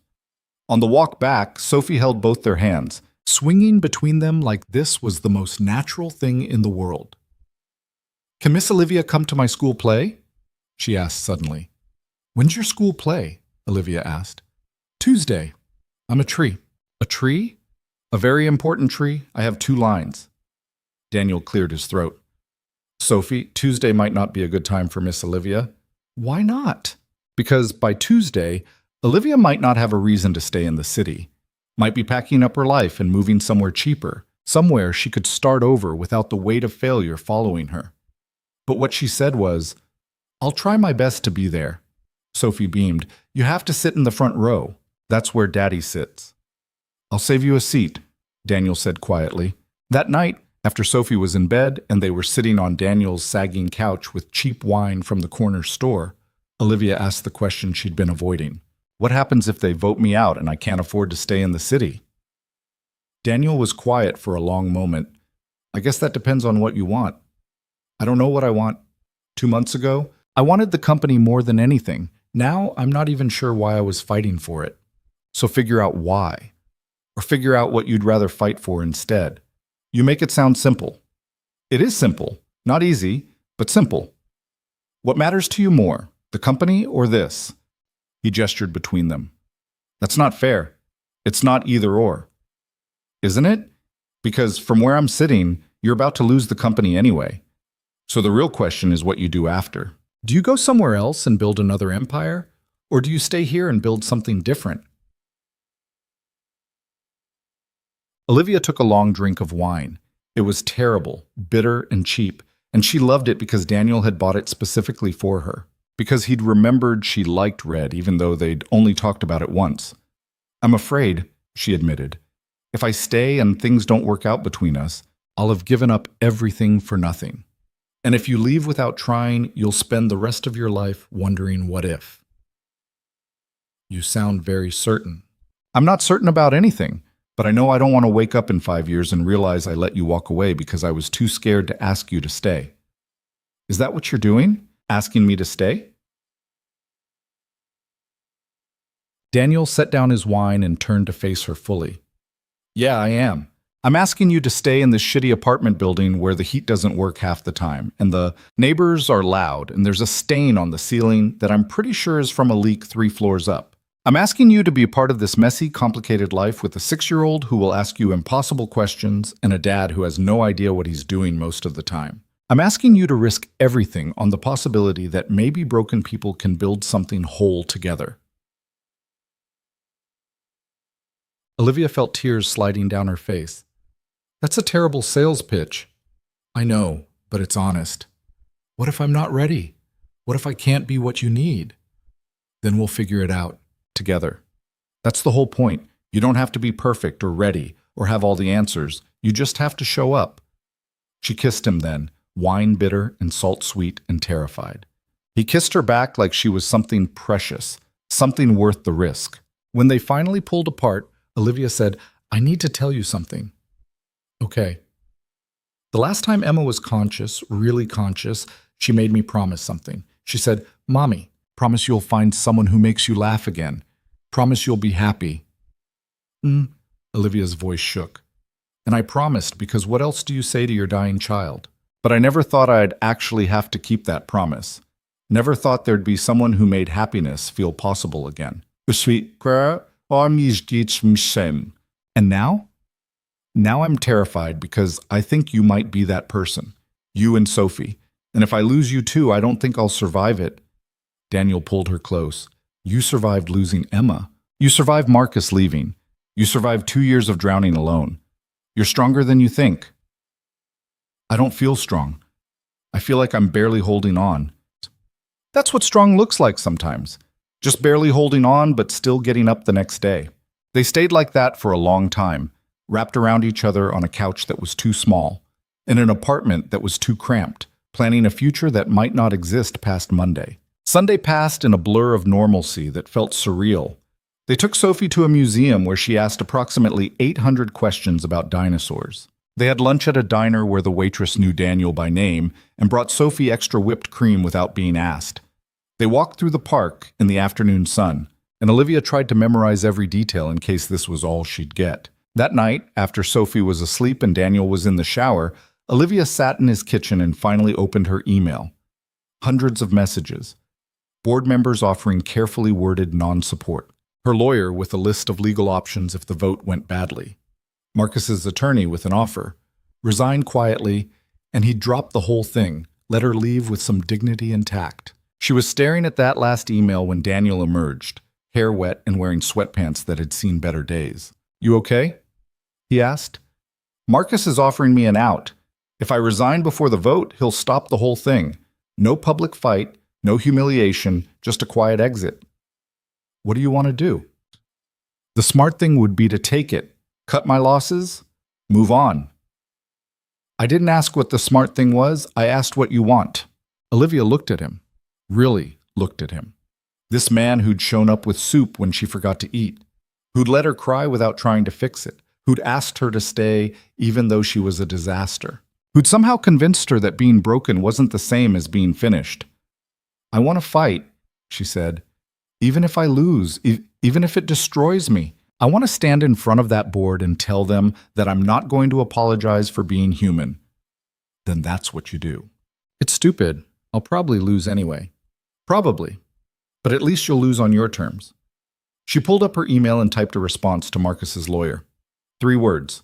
Not a chance. Then she closed her laptop and turned to Daniel. "Whatever happens tomorrow, I need you to know something." "What?" "You and Sophie saved my life, not metaphorically. Actually, if I hadn't met you that night, if Sophie hadn't drawn me that rainbow, I don't think I'd still be here." Daniel crossed the small kitchen and took her face in his hands. "You saved yourself. We just reminded you that you wanted to. That's not how it feels." "I know, but it's true anyway." Monday morning came too fast. Olivia put on her armor. The same sharp suit, the same careful makeup, the same tight control that had carried her through 2 years of barely surviving. But this time felt different. This time she wasn't walking into that boardroom alone. Daniel had wanted to come, but she'd convinced him to stay with Sophie. This was her fight. She needed to face it herself. The boardroom looked exactly the same as it had Thursday. Same 12 faces. Same expensive furniture. Same Marcus sitting in the corner with his lawyer, watching her like a predator waiting for prey to stumble. The chairman called the meeting to order. "We've had the weekend to consider the matter of Ms. Grant's continued leadership. We'll hear final statements, then vote." Marcus stood first. His statement was polished and devastating, each word carefully chosen to paint Olivia as unstable, unreliable, unfit. He talked about the company's future, about fiduciary responsibility, about the need for steady leadership in uncertain times. He never once mentioned Emma by name. When it was Olivia's turn, she stood without notes. Because she'd realized over the weekend that this wasn't about convincing them anymore. This was about telling her truth, whatever they decided to do with it. 2 years ago, I lost my daughter, she began. Emma. Her name was Emma, and she loved purple, and she made me promise I'd be happy again someday. I want you to know her name because Marcus has spent this entire process treating her like an inconvenient detail instead of a person who mattered, who still matters. Several board members shifted uncomfortably. Olivia pressed on. You're going to vote me out today. I know that. Marcus has spent weeks building his case, and he's right about some of it. I have struggled. I have canceled meetings and worked from home and been less than perfect. But here's what he's not telling you. She pulled up a document on the screen. This is a letter from Emma. She wrote it when she was 5, right before she got too sick to hold a pencil. My assistant found it in my office files last night. The letter appeared on the screen, written in wobbly purple crayon. Dear Mommy, it said, don't be sad when I'm gone. Find happy again. Love, Emma. Olivia's voice shook, but she kept going. I've spent 2 years trying to honor that promise while also running this company. Some days I failed at both, but I kept trying. And somewhere along the way, I met someone who reminded me that being broken doesn't mean being finished, that you can grieve and still live, that happiness doesn't mean forgetting. Mom, Ma yamt. She looked directly at Marcus. You asked me to choose between the company and my humanity, between being a perfect CEO and being a whole person. I refuse to make that choice. If you can't have a leader who's both competent and human, then you're right. I'm not the right fit, but I'm not apologizing for it. The room was silent. I've given you 10 years, Olivia continued. I built this company from nothing, took it public, made you all very wealthy in the process, and I'm still delivering results. But if that's not enough, because I also dared to have feelings and form relationships and grieve my child in ways that made you uncomfortable, then vote me out. I'll survive it. I've survived worse. She sat down. Her hands were shaking, but she kept her face neutral. The chairman cleared his throat. We'll vote now. All in favor of removing Ms. Grant as CEO? Olivia watched hands go up. 1, 2, 3. Marcus's smile grew wider. 4, 5, 6. That was it. More than half. She was done. But then something strange happened. One of the board members, Patricia Chen, who'd been on the board since the beginning, stood up. I'd like to say something before we finalize this. The chairman frowned.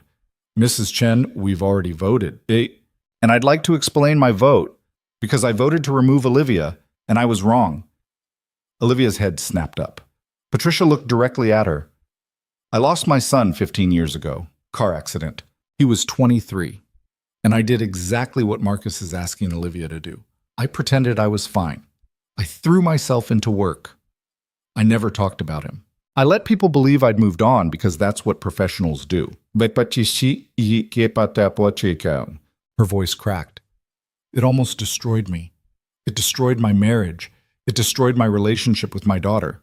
Because I'd convinced myself that grief was weakness and weakness was unacceptable.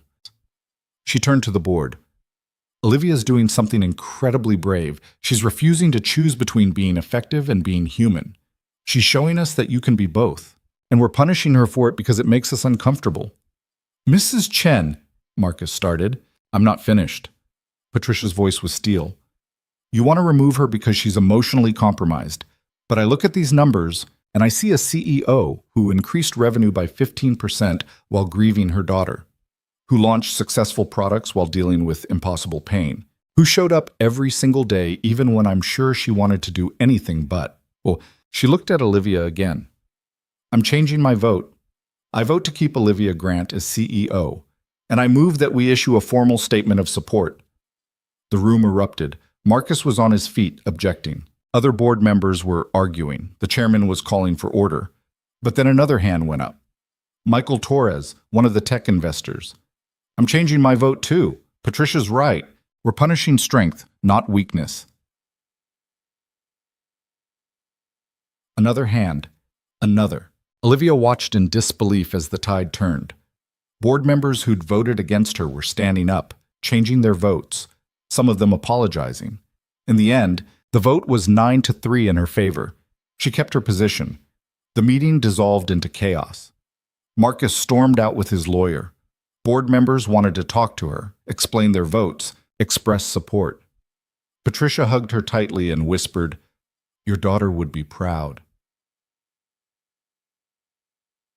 Olivia made it through the requisite handshakes and promises to discuss next steps and assurances that this was a new beginning for the company. She smiled and nodded and said all the right things. Then she left the building, got in her car, and drove straight to Daniel's apartment. He opened the door in his work clothes, clearly having just gotten home. One look at her face and he pulled her inside. "Tell me," he said. "They voted to keep me. 9-3. I won." "That's amazing. Olivia, that's incredible." She started laughing, then crying, then laughing again. "I have no idea what just happened." Patricia Chen stood up and gave this speech about her son, and suddenly everyone was changing their votes, and Marcus looked like he might have a stroke, and Daniel kissed her, stopping the flow of words. When he pulled back, he was grinning. "You did it. I didn't do anything. I just told the truth." "Yeah, that's what you did. You told the truth, and it turned out that mattered more than Marcus's manipulation." Sophie came running from her room. "Miss Olivia, did you win?" "I did, sweetheart." "I knew you would. You're like the princess with the dragon, remember? You solved your own problem." Sophie threw her arms around Olivia's waist. "Does this mean you can come to my play tomorrow?" Olivia looked at Daniel over Sophie's head. He was smiling at her like she'd hung the moon. Yeah, she said, hugging Sophie back. "I'll be there. Front row." That night, they celebrated with takeout Chinese food and Sophie's ongoing narration of every single aspect of her day. Olivia sat on Daniel's worn couch and let herself feel it, the relief, the joy, the bone-deep exhaustion of having fought and won. But more than that, she felt something she hadn't experienced in 2 years. She felt like maybe, possibly, Emma would be proud of her. Not for keeping the company, not for winning the vote, but for keeping her promise, for finding happy again. Sophie's school play was exactly as chaotic as Daniel had warned her it would be. The auditorium smelled like old carpet and someone's overly enthusiastic perfume. Parents jockeyed for position with phones held high, ready to capture every moment of their children's theatrical debuts. Daniel had saved Olivia a seat in the front row, just as promised, wedged between him and Mrs. Chen, who'd brought homemade cookies and immediately started offering unsolicited opinions about the stage lighting. "They've got that spotlight too far left," Mrs. Chen muttered. "Sophie's going to be in shadow for half her lines." "She has 2 lines," Daniel said. "And she's a tree. Trees don't need spotlights. All performers need proper lighting. It's basic theater." Olivia smiled, feeling something warm settle in her chest. This was so wonderfully, perfectly normal. No board meetings, no corporate strategy, just a slightly judgmental neighbor, a nervous father, and a 6-year-old about to play a tree. The lights dimmed. The curtain opened. 20 first graders shuffled onto the stage in various states of costume-induced confusion. Sophie stood near the back, wearing a brown shirt with green construction paper leaves taped to her arms. She spotted them in the audience and waved with both hands, causing several leaves to fall off. Daniel groaned quietly. "She's not supposed to wave." "She's perfect," Olivia said. The play was a disaster in the best possible way. Kids forgot their lines. Someone's crown fell off. A boy playing a rabbit decided mid-scene that he was now a dinosaur and had to be gently redirected by a teacher. But when Sophie delivered her 2 lines, "The forest welcomes you," and "Even trees need friends," she said them with such conviction that several parents actually applauded. Afterward, Sophie ran to them, her remaining leaves trailing behind her like a comet tail. "Did you see me? Did you see? I didn't forget my words." "You were amazing," Olivia said, catching her in a hug. "Best tree I've ever seen." Madison said trees don't have friends, but I told her my line proved they do, and she didn't have a good answer, so I think I won. "Definitely won," Daniel agreed. They took Sophie out for ice cream, even though it was a school night, and she was already vibrating with post-performance adrenaline. She sat between them in the booth, explaining in exhaustive detail everything that had gone wrong backstage, and how she'd helped fix it because someone had to be responsible. And then Tyler couldn't find his tail. He was a mouse, and everyone was panicking, but I remembered I saw it by the costume rack, so I got it for him and saved the whole show, basically. "Basically," Olivia said, trying not to smile too wide, You should come to all my shows. We have a winter concert in December and a spring thing in May, and probably other stuff I don't remember yet. Daniel cleared his throat. Sophie, we talked about this. Miss Olivia is very busy. I'll be there, Olivia interrupted. All of them, if you want me there. Sophie's face lit up. Really? Really? That night, after they dropped Sophie off with Mrs. Chen and were walking back to Olivia's car, Daniel said, "You don't have to commit to every school event. She'll understand if you can't make them all. I want to make them all. Liv, I'm serious. I spent 2 years avoiding anything that reminded me of what I lost. School plays and birthday parties and all the normal parent things that hurt too much to watch. But tonight," she stopped walking, turning to face him under a streetlight that flickered intermittently. "Tonight I realized I don't have to avoid those things anymore. They still hurt, but they don't destroy me." Because Emma would have loved school plays. Would have been exactly like Sophie, waving at the audience when she wasn't supposed to. Daniel pulled her close. "You're sure about this? About all of it? Because once Sophie gets attached to the idea of you being at everything, there's no going back. She'll hold you to it. I'm counting on it." They stood there under the broken streetlight while the city moved around them. Two people who'd found each other in the wreckage and decided to build something new. The next few weeks fell into a rhythm that felt both foreign and exactly right. Olivia went back to work with a renewed focus that had nothing to do with proving herself and everything to do with actually caring about what she was building. The board, chastened by their near-catastrophic vote, gave her more autonomy than she'd had in years. Patricia Chen became an unexpected ally, often stopping by Olivia's office to share stories about her son and remind her that grief didn't have an expiration date. Marcus predictably disappeared. His lawyer sent a terse email about dropping any further action, and that was it. No dramatic confrontation, no final showdown. Just a quiet exit from someone who'd never understood that strength came in forms other than ruthless ambition. Olivia moved out of the penthouse, not because she had to, but because living in that space felt like wearing someone else's clothes. She found a smaller place in Daniel's neighborhood, still nice, but human-scaled. 2 bedrooms instead of 5. A kitchen where she actually cooked instead of ordered in. Windows that overlooked the park where she'd learned to push Sophie on the swings. Sophie helped her unpack, offering extensive advice on where everything should go. "The purple blanket should go in the living room because that's where we'll watch movies," she declared. "And you need to put some pictures up because walls shouldn't be empty." "What kind of pictures?" "Happy ones, like us at the park. And maybe one of Emma so she knows you didn't forget her." Olivia's throat went tight. She'd packed exactly one photo of Emma. A candid shot from a birthday party, purple frosting on her nose, laughing at something off camera. She'd kept it wrapped in tissue paper, unsure where it belonged in this new life. "You think Emma should be in the living room?" she asked carefully. Sophie considered this with absolute seriousness.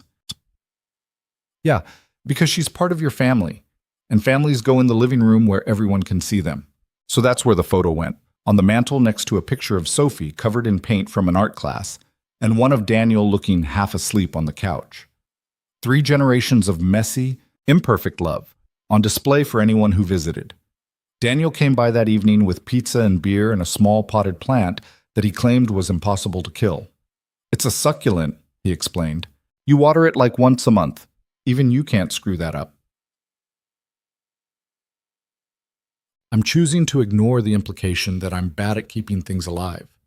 You burned water last week. That was one time." Sophie, already making herself at home on Olivia's new couch, piped up, "Twice. You burned it twice. Whose side are you on?" Olivia demanded. "Truth side. That's what you said. Always tell the truth even when it's hard." Olivia looked at Daniel. "I'm being outvoted in my own apartment." "Ma, technically it's a 2-bedroom condo, not an apartment," Sophie said. Mrs. Chen explained the difference. Of course she did.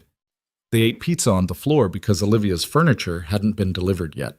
Sophie narrated the entire meal, as usual, moving seamlessly from a story about playground politics to a question about whether Olivia had ever climbed a tree to a declaration that purple was still the best color and anyone who disagreed was wrong.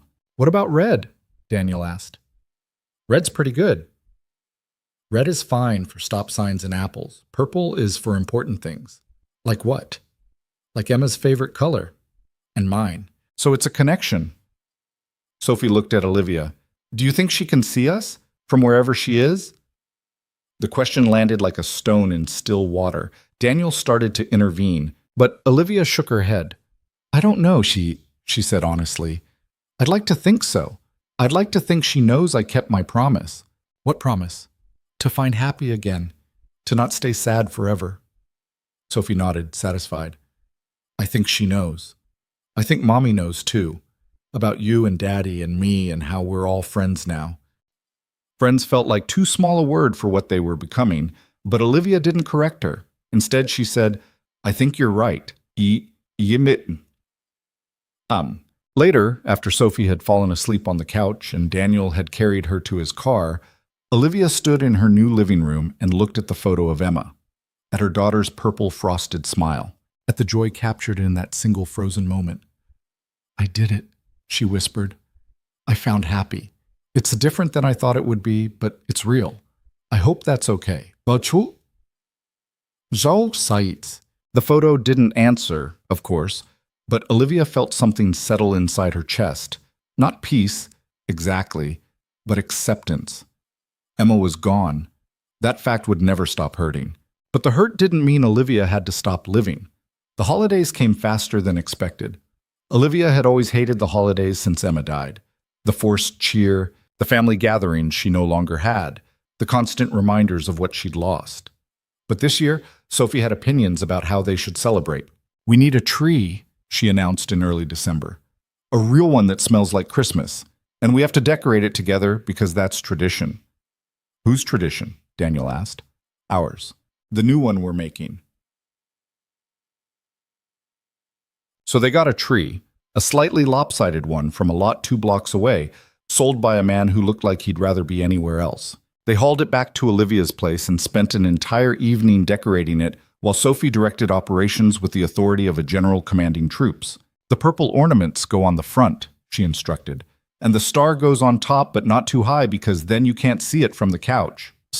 Olivia found herself laughing more than she had in years, at Daniel's terrible attempts to string lights evenly, at Sophie's increasingly elaborate backstory for each ornament, at the way the 3 of them worked together like they'd been doing this forever. When the tree was finally finished, still lopsided but covered in lights and ornaments and tinsel that Sophie had applied with enthusiastic abandon, they sat on the couch and just looked at it. It's perfect, Sophie declared. It's a mess, Daniel said. Perfect mess, Olivia corrected, and meant it. She bought them all gifts, agonizing over what to get people who didn't need things. For Daniel, a new jacket because his old one had a stain he kept claiming he'd get cleaned but never did. For Sophie, an art set with every color of crayon and marker imaginable, including 17 shades of purple.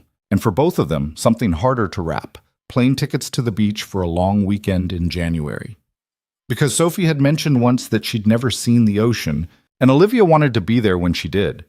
They spent Christmas morning at Daniel's apartment because Sophie insisted that Santa needed to know where she actually lived. Olivia arrived at 7 a.m. to find Sophie already awake and vibrating with excitement. He came! Santa came and he left presents, and also he ate the cookies we left. But he didn't drink all the milk, and Daddy says that's because Santa's watching his dairy intake, but I think maybe he just wasn't thirsty. The presents were modest. Daniel clearly hadn't had much money to spend, but Sophie treated each one like treasure. A new doll, a puzzle, a book about dinosaurs that she immediately demanded Olivia start reading aloud. When Sophie opened Olivia's gift and saw the art set, she gasped. This is the fancy kind, the kind that real artists use. You are a real artist, Olivia said. I know, but now I have the supplies to prove it. Sophie threw her arms around Olivia's neck. Thank you, thank you, thank you. Daniel's gifts were characteristically practical. A new coffee maker for Olivia, because hers had died the week before, a book he thought she'd like, a framed photo of the 3 of them at the park that he'd had printed without telling her. When did you take this? She asked, studying the image. They were all laughing at something, Sophie in the middle holding both their hands. 2 weeks ago. Mrs. Chen took it while you weren't looking. She says we look like a family. We do, Sophie confirmed. Obviously. Olivia looked at the photo, at their smiling faces, at the way they fit together despite having no reason to. A CEO, a maintenance worker, and a 6-year-old who decided they belonged to each other. Yeah, she said softly, we do. January brought the beach trip. Sophie packed and repacked her suitcase approximately 15 times, changing her mind about which stuffed animals absolutely had to come and which could stay home. The flight was her first, and she spent the entire time with her face pressed to the window, providing running commentary on the clouds and the tiny houses below, and whether the pilot would let her see the cockpit. When they finally reached the beach and Sophie saw the ocean for the first time, she went completely still. It's so big, she whispered. I didn't know anything could be that big. They spent 3 days building sandcastles and collecting shells and teaching Sophie to jump waves. Olivia got sunburned because she forgot to reapply sunscreen. Daniel stepped on a jellyfish and had to be convinced it wasn't going to kill him. Sophie declared that she was going to be a marine biologist and started a collection of very important rocks that she insisted they needed to bring home. On their last night, after Sophie had finally crashed from exhaustion, Daniel and Olivia sat on the beach watching the sunset. She's going to be impossible to deal with when we get back, Daniel said. She'll want to come here every weekend, so we'll come back. Liv, plane tickets aren't cheap. I can't. We'll figure it out. She leaned against him. That's what we do, right? Figure things out together. He wrapped an arm around her. When did you get so optimistic? When I realized that being happy doesn't mean forgetting what I lost. It just means making room for something new alongside it. They sat in silence for a while, watching the waves crash against the shore. Finally, Daniel said, Sophie asked me yesterday if you were going to be her mom now. Olivia's heart stuttered. What did you tell her? I told her that families come in all different shapes, that you love her and I love you, and that's what matters. You love me? He turned to look at her, and his expression was so open it hurt. Yeah, I do. Have for a while now. And I know it's fast and complicated, and we're both still figuring out how to be whole people again, but she kissed him, cutting off whatever else he was going to say. When they pulled apart, she said, I love you too. You and Sophie both. And you're right. It's fast and complicated and probably a terrible idea. But I'm done being afraid of terrible ideas. So what do we do now? We go home. We keep showing up. We build something that doesn't look like what either of us lost, but might be just as good. Just as good? Maybe better, because we chose it. Because we know how precious it is. They flew home the next day with Sophie's collection of important rocks and enough sand in their luggage to build a small beach. Sophie fell asleep on the flight with her head on Olivia's shoulder, and Daniel took a photo when he thought Olivia wasn't looking. 6 months later, on a Saturday afternoon in July, they went back to the park where everything had started. Sophie was bigger now, louder, more confident. She ran ahead to the swings while Daniel and Olivia followed at a slower pace. You nervous about tomorrow? Daniel asked. Tomorrow was the anniversary of Emma's death. 3 years. Olivia had been dreading it for weeks, unsure how to mark a day that still felt both impossible and inevitable. Yeah, she admitted, but less than I thought I'd be. Is that wrong? No, it's human. They'd planned something small for tomorrow, just the 3 of them, visiting the cemetery with purple flowers and the rainbow drawing that Sophie had made specifically for the occasion. Nothing elaborate, just acknowledgement that Emma had existed and mattered and would always be part of Olivia's story. Sophie called from the swings, demanding they watch her go higher. They stood together and watched, and Olivia felt Daniel's hand find hers. I've been thinking, he said quietly, about what comes next for us. And I think we should stop pretending this is temporary. Stop acting like you're just visiting our lives and we're visiting yours. Make it official. Olivia's pulse kicked up. Official? How? Oh, he pulled something from his pocket. Not a ring. Daniel wasn't that traditional, but a key. Move in with us, he said. For real. Not just staying over sometimes or keeping clothes in my closet. Actually move in. Build this life we keep talking about. Daniel, before you say it's too fast, I know it is. Before you say it's complicated, I know that too. But I also know that I wake up happier when you're there. That Sophie thinks of you as family. That I don't want to keep saying goodbye at the end of the night when we could just go home together. Olivia looked at the key in his hand, then at Sophie on the swings, then at the man who'd somehow convinced her that broken people could build whole lives. Your apartment is too small, she said, so we'll get a bigger place. Together. I snore. I know, I've heard you. I'm terrible at cooking. We'll order takeout. Sophie won't complain. I still have bad days. Days where I can barely get out of bed because the grief is too heavy. Then I'll bring you coffee and we'll have a bad day together. That's the whole point. Key. She took the key. Okay. Okay? Yeah, let's do this. Let's build something real. He kissed her right there in the park, and Sophie whooped from the swings, causing several other parents to look over. When they finally pulled apart, Sophie came running. Does this mean Miss Olivia is moving in? How did you... Daniel started. I heard you practicing the speech last night. You were talking to yourself in the bathroom. Privacy is dead, Daniel muttered. So she's moving in? Sophie demanded. If that's okay with you, Olivia said. Sophie considered this with theatrical seriousness. Will you bring your big TV? Sophie, Daniel tried to intervene. Yes, Olivia said. I'll bring the big TV. Then it's definitely okay. When can we start packing? They found a place in August, a 3-bedroom apartment with enough space for all of them and their combined mess. Sophie got her own room, which she immediately declared needed to be painted purple. Daniel argued for something more neutral. Sophie wore him down in approximately 48 hours. Moving day was chaos. Mrs. Chen supervised with the authority of someone who'd moved 1,000 times and knew all the shortcuts. Patricia Chen showed up uninvited with sandwiches and advice. Sophie narrated every box that got carried in, providing helpful commentary like, "That one sounds fragile," and "Daddy, you're holding that wrong." By the time the sun set on their first night in the new place, they were surrounded by boxes and exhausted, and Olivia couldn't remember the last time she'd been this happy. They ordered pizza, because of course they did, and ate it sitting on the floor of their new living room. Sophie fell asleep halfway through her second slice, and Daniel carried her to her new purple room while Olivia started unpacking the essential items. She found Emma's photo and set it on the mantel, just like in her old place. Right next to a new photo of the 3 of them on the beach, Sophie's face lit up with joy as a wave crashed around her ankles. You good? Daniel asked, coming up behind her. Yeah, I am. You sure? Because this is a lot. Moving in together, combining our lives, all of it. I know. And 6 months ago, I would have been terrified, but now...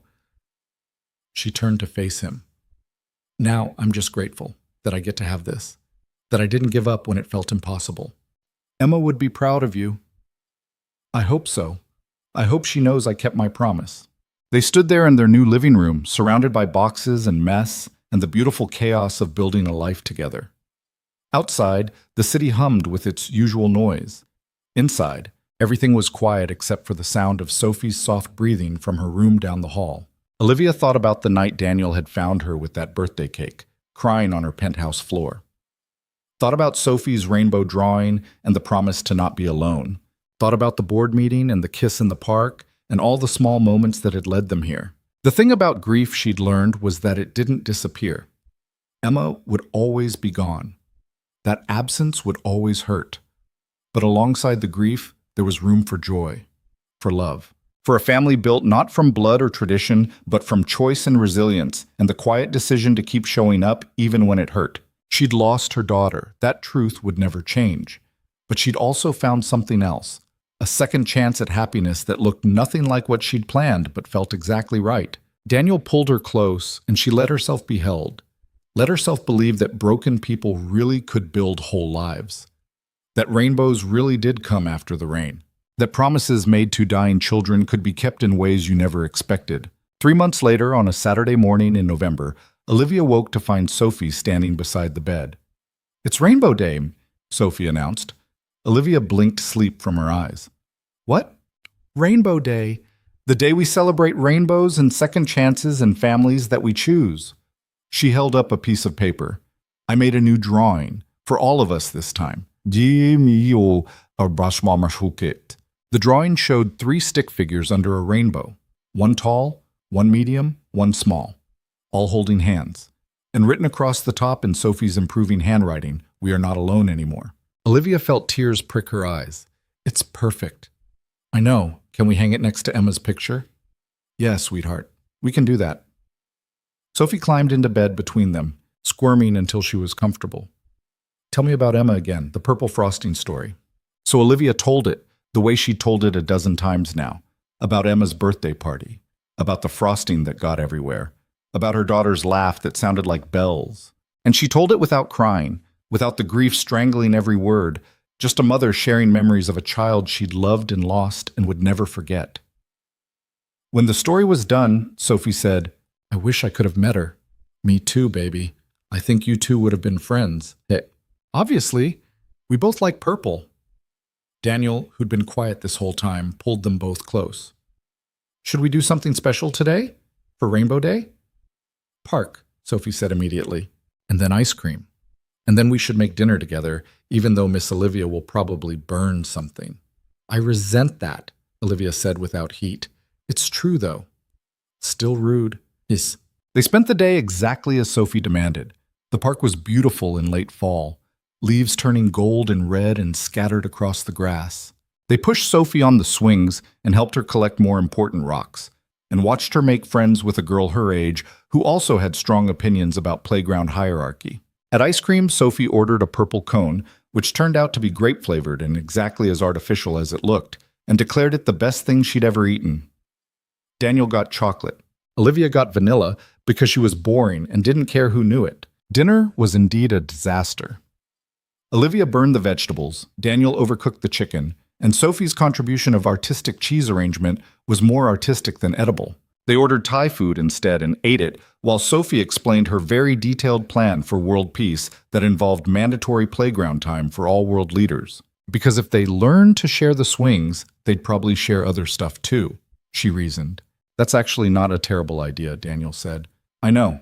I'm very smart." After Sophie was in bed, Daniel and Olivia sat on their balcony with cheap wine and the comfortable silence of people who didn't need to fill every moment with words. "You think we're doing this right?" Olivia asked finally. "The whole parenting thing? I think we're doing it the best we can. That's all anyone can do." "She seems happy." "She is happy. You make her happy." He paused. "You make me happy too, Mashit." "Good. Because you're stuck with me now." "Worst decision I ever made," he said, grinning. "Second worst. The worst was that jacket you bought last month." "What's wrong with my jacket?" "Everything. But I love you anyway." So they sat there under the November sky, and Olivia thought about how strange life was, how you could lose everything and somehow still find a way forward, how grief and joy could exist in the same space without canceling each other out, how broken people really could build families from the pieces. She thought about Emma's last words to her, "Promise you'll find happy again." She had. It didn't look like the happy she'd known before. It was messier and more complicated and built on a foundation of shared loss. But it was real. It was hers. And she was grateful for every imperfect moment of it. The truth was that some things couldn't be fixed. Emma was gone. Rachel was gone. Those losses would echo through the rest of their lives. But loss didn't mean the story was over. It just meant the next chapter looked different than what they'd planned. And sometimes the unplanned chapters turned out to be the best ones. Because Olivia had learned something in the 2 years since Daniel had found her crying over a birthday cake. Resilience wasn't about being strong all the time. It was about falling apart and getting back up. About accepting help when you needed it. About building connections with people who understood that broken didn't mean finished. She'd learned that love came in unexpected forms. A 6-year-old's crayon drawing. A maintenance worker's quiet presence. A board member's sudden courage. That happiness wasn't betrayal of the dead, but honoring them by living fully.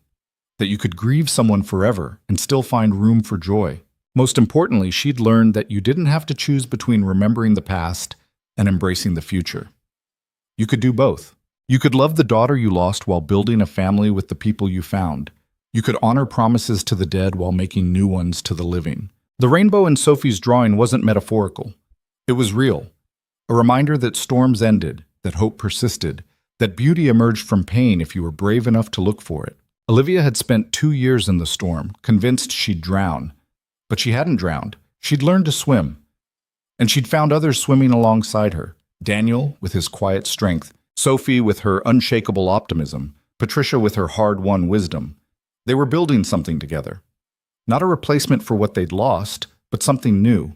A chosen family bound not by blood, but by understanding, by shared grief, by the decision to keep showing up even when it was hard. And that, Olivia thought as she sat on her balcony with Daniel's hand in hers and Sophie's soft breathing audible through the open window, was worth everything.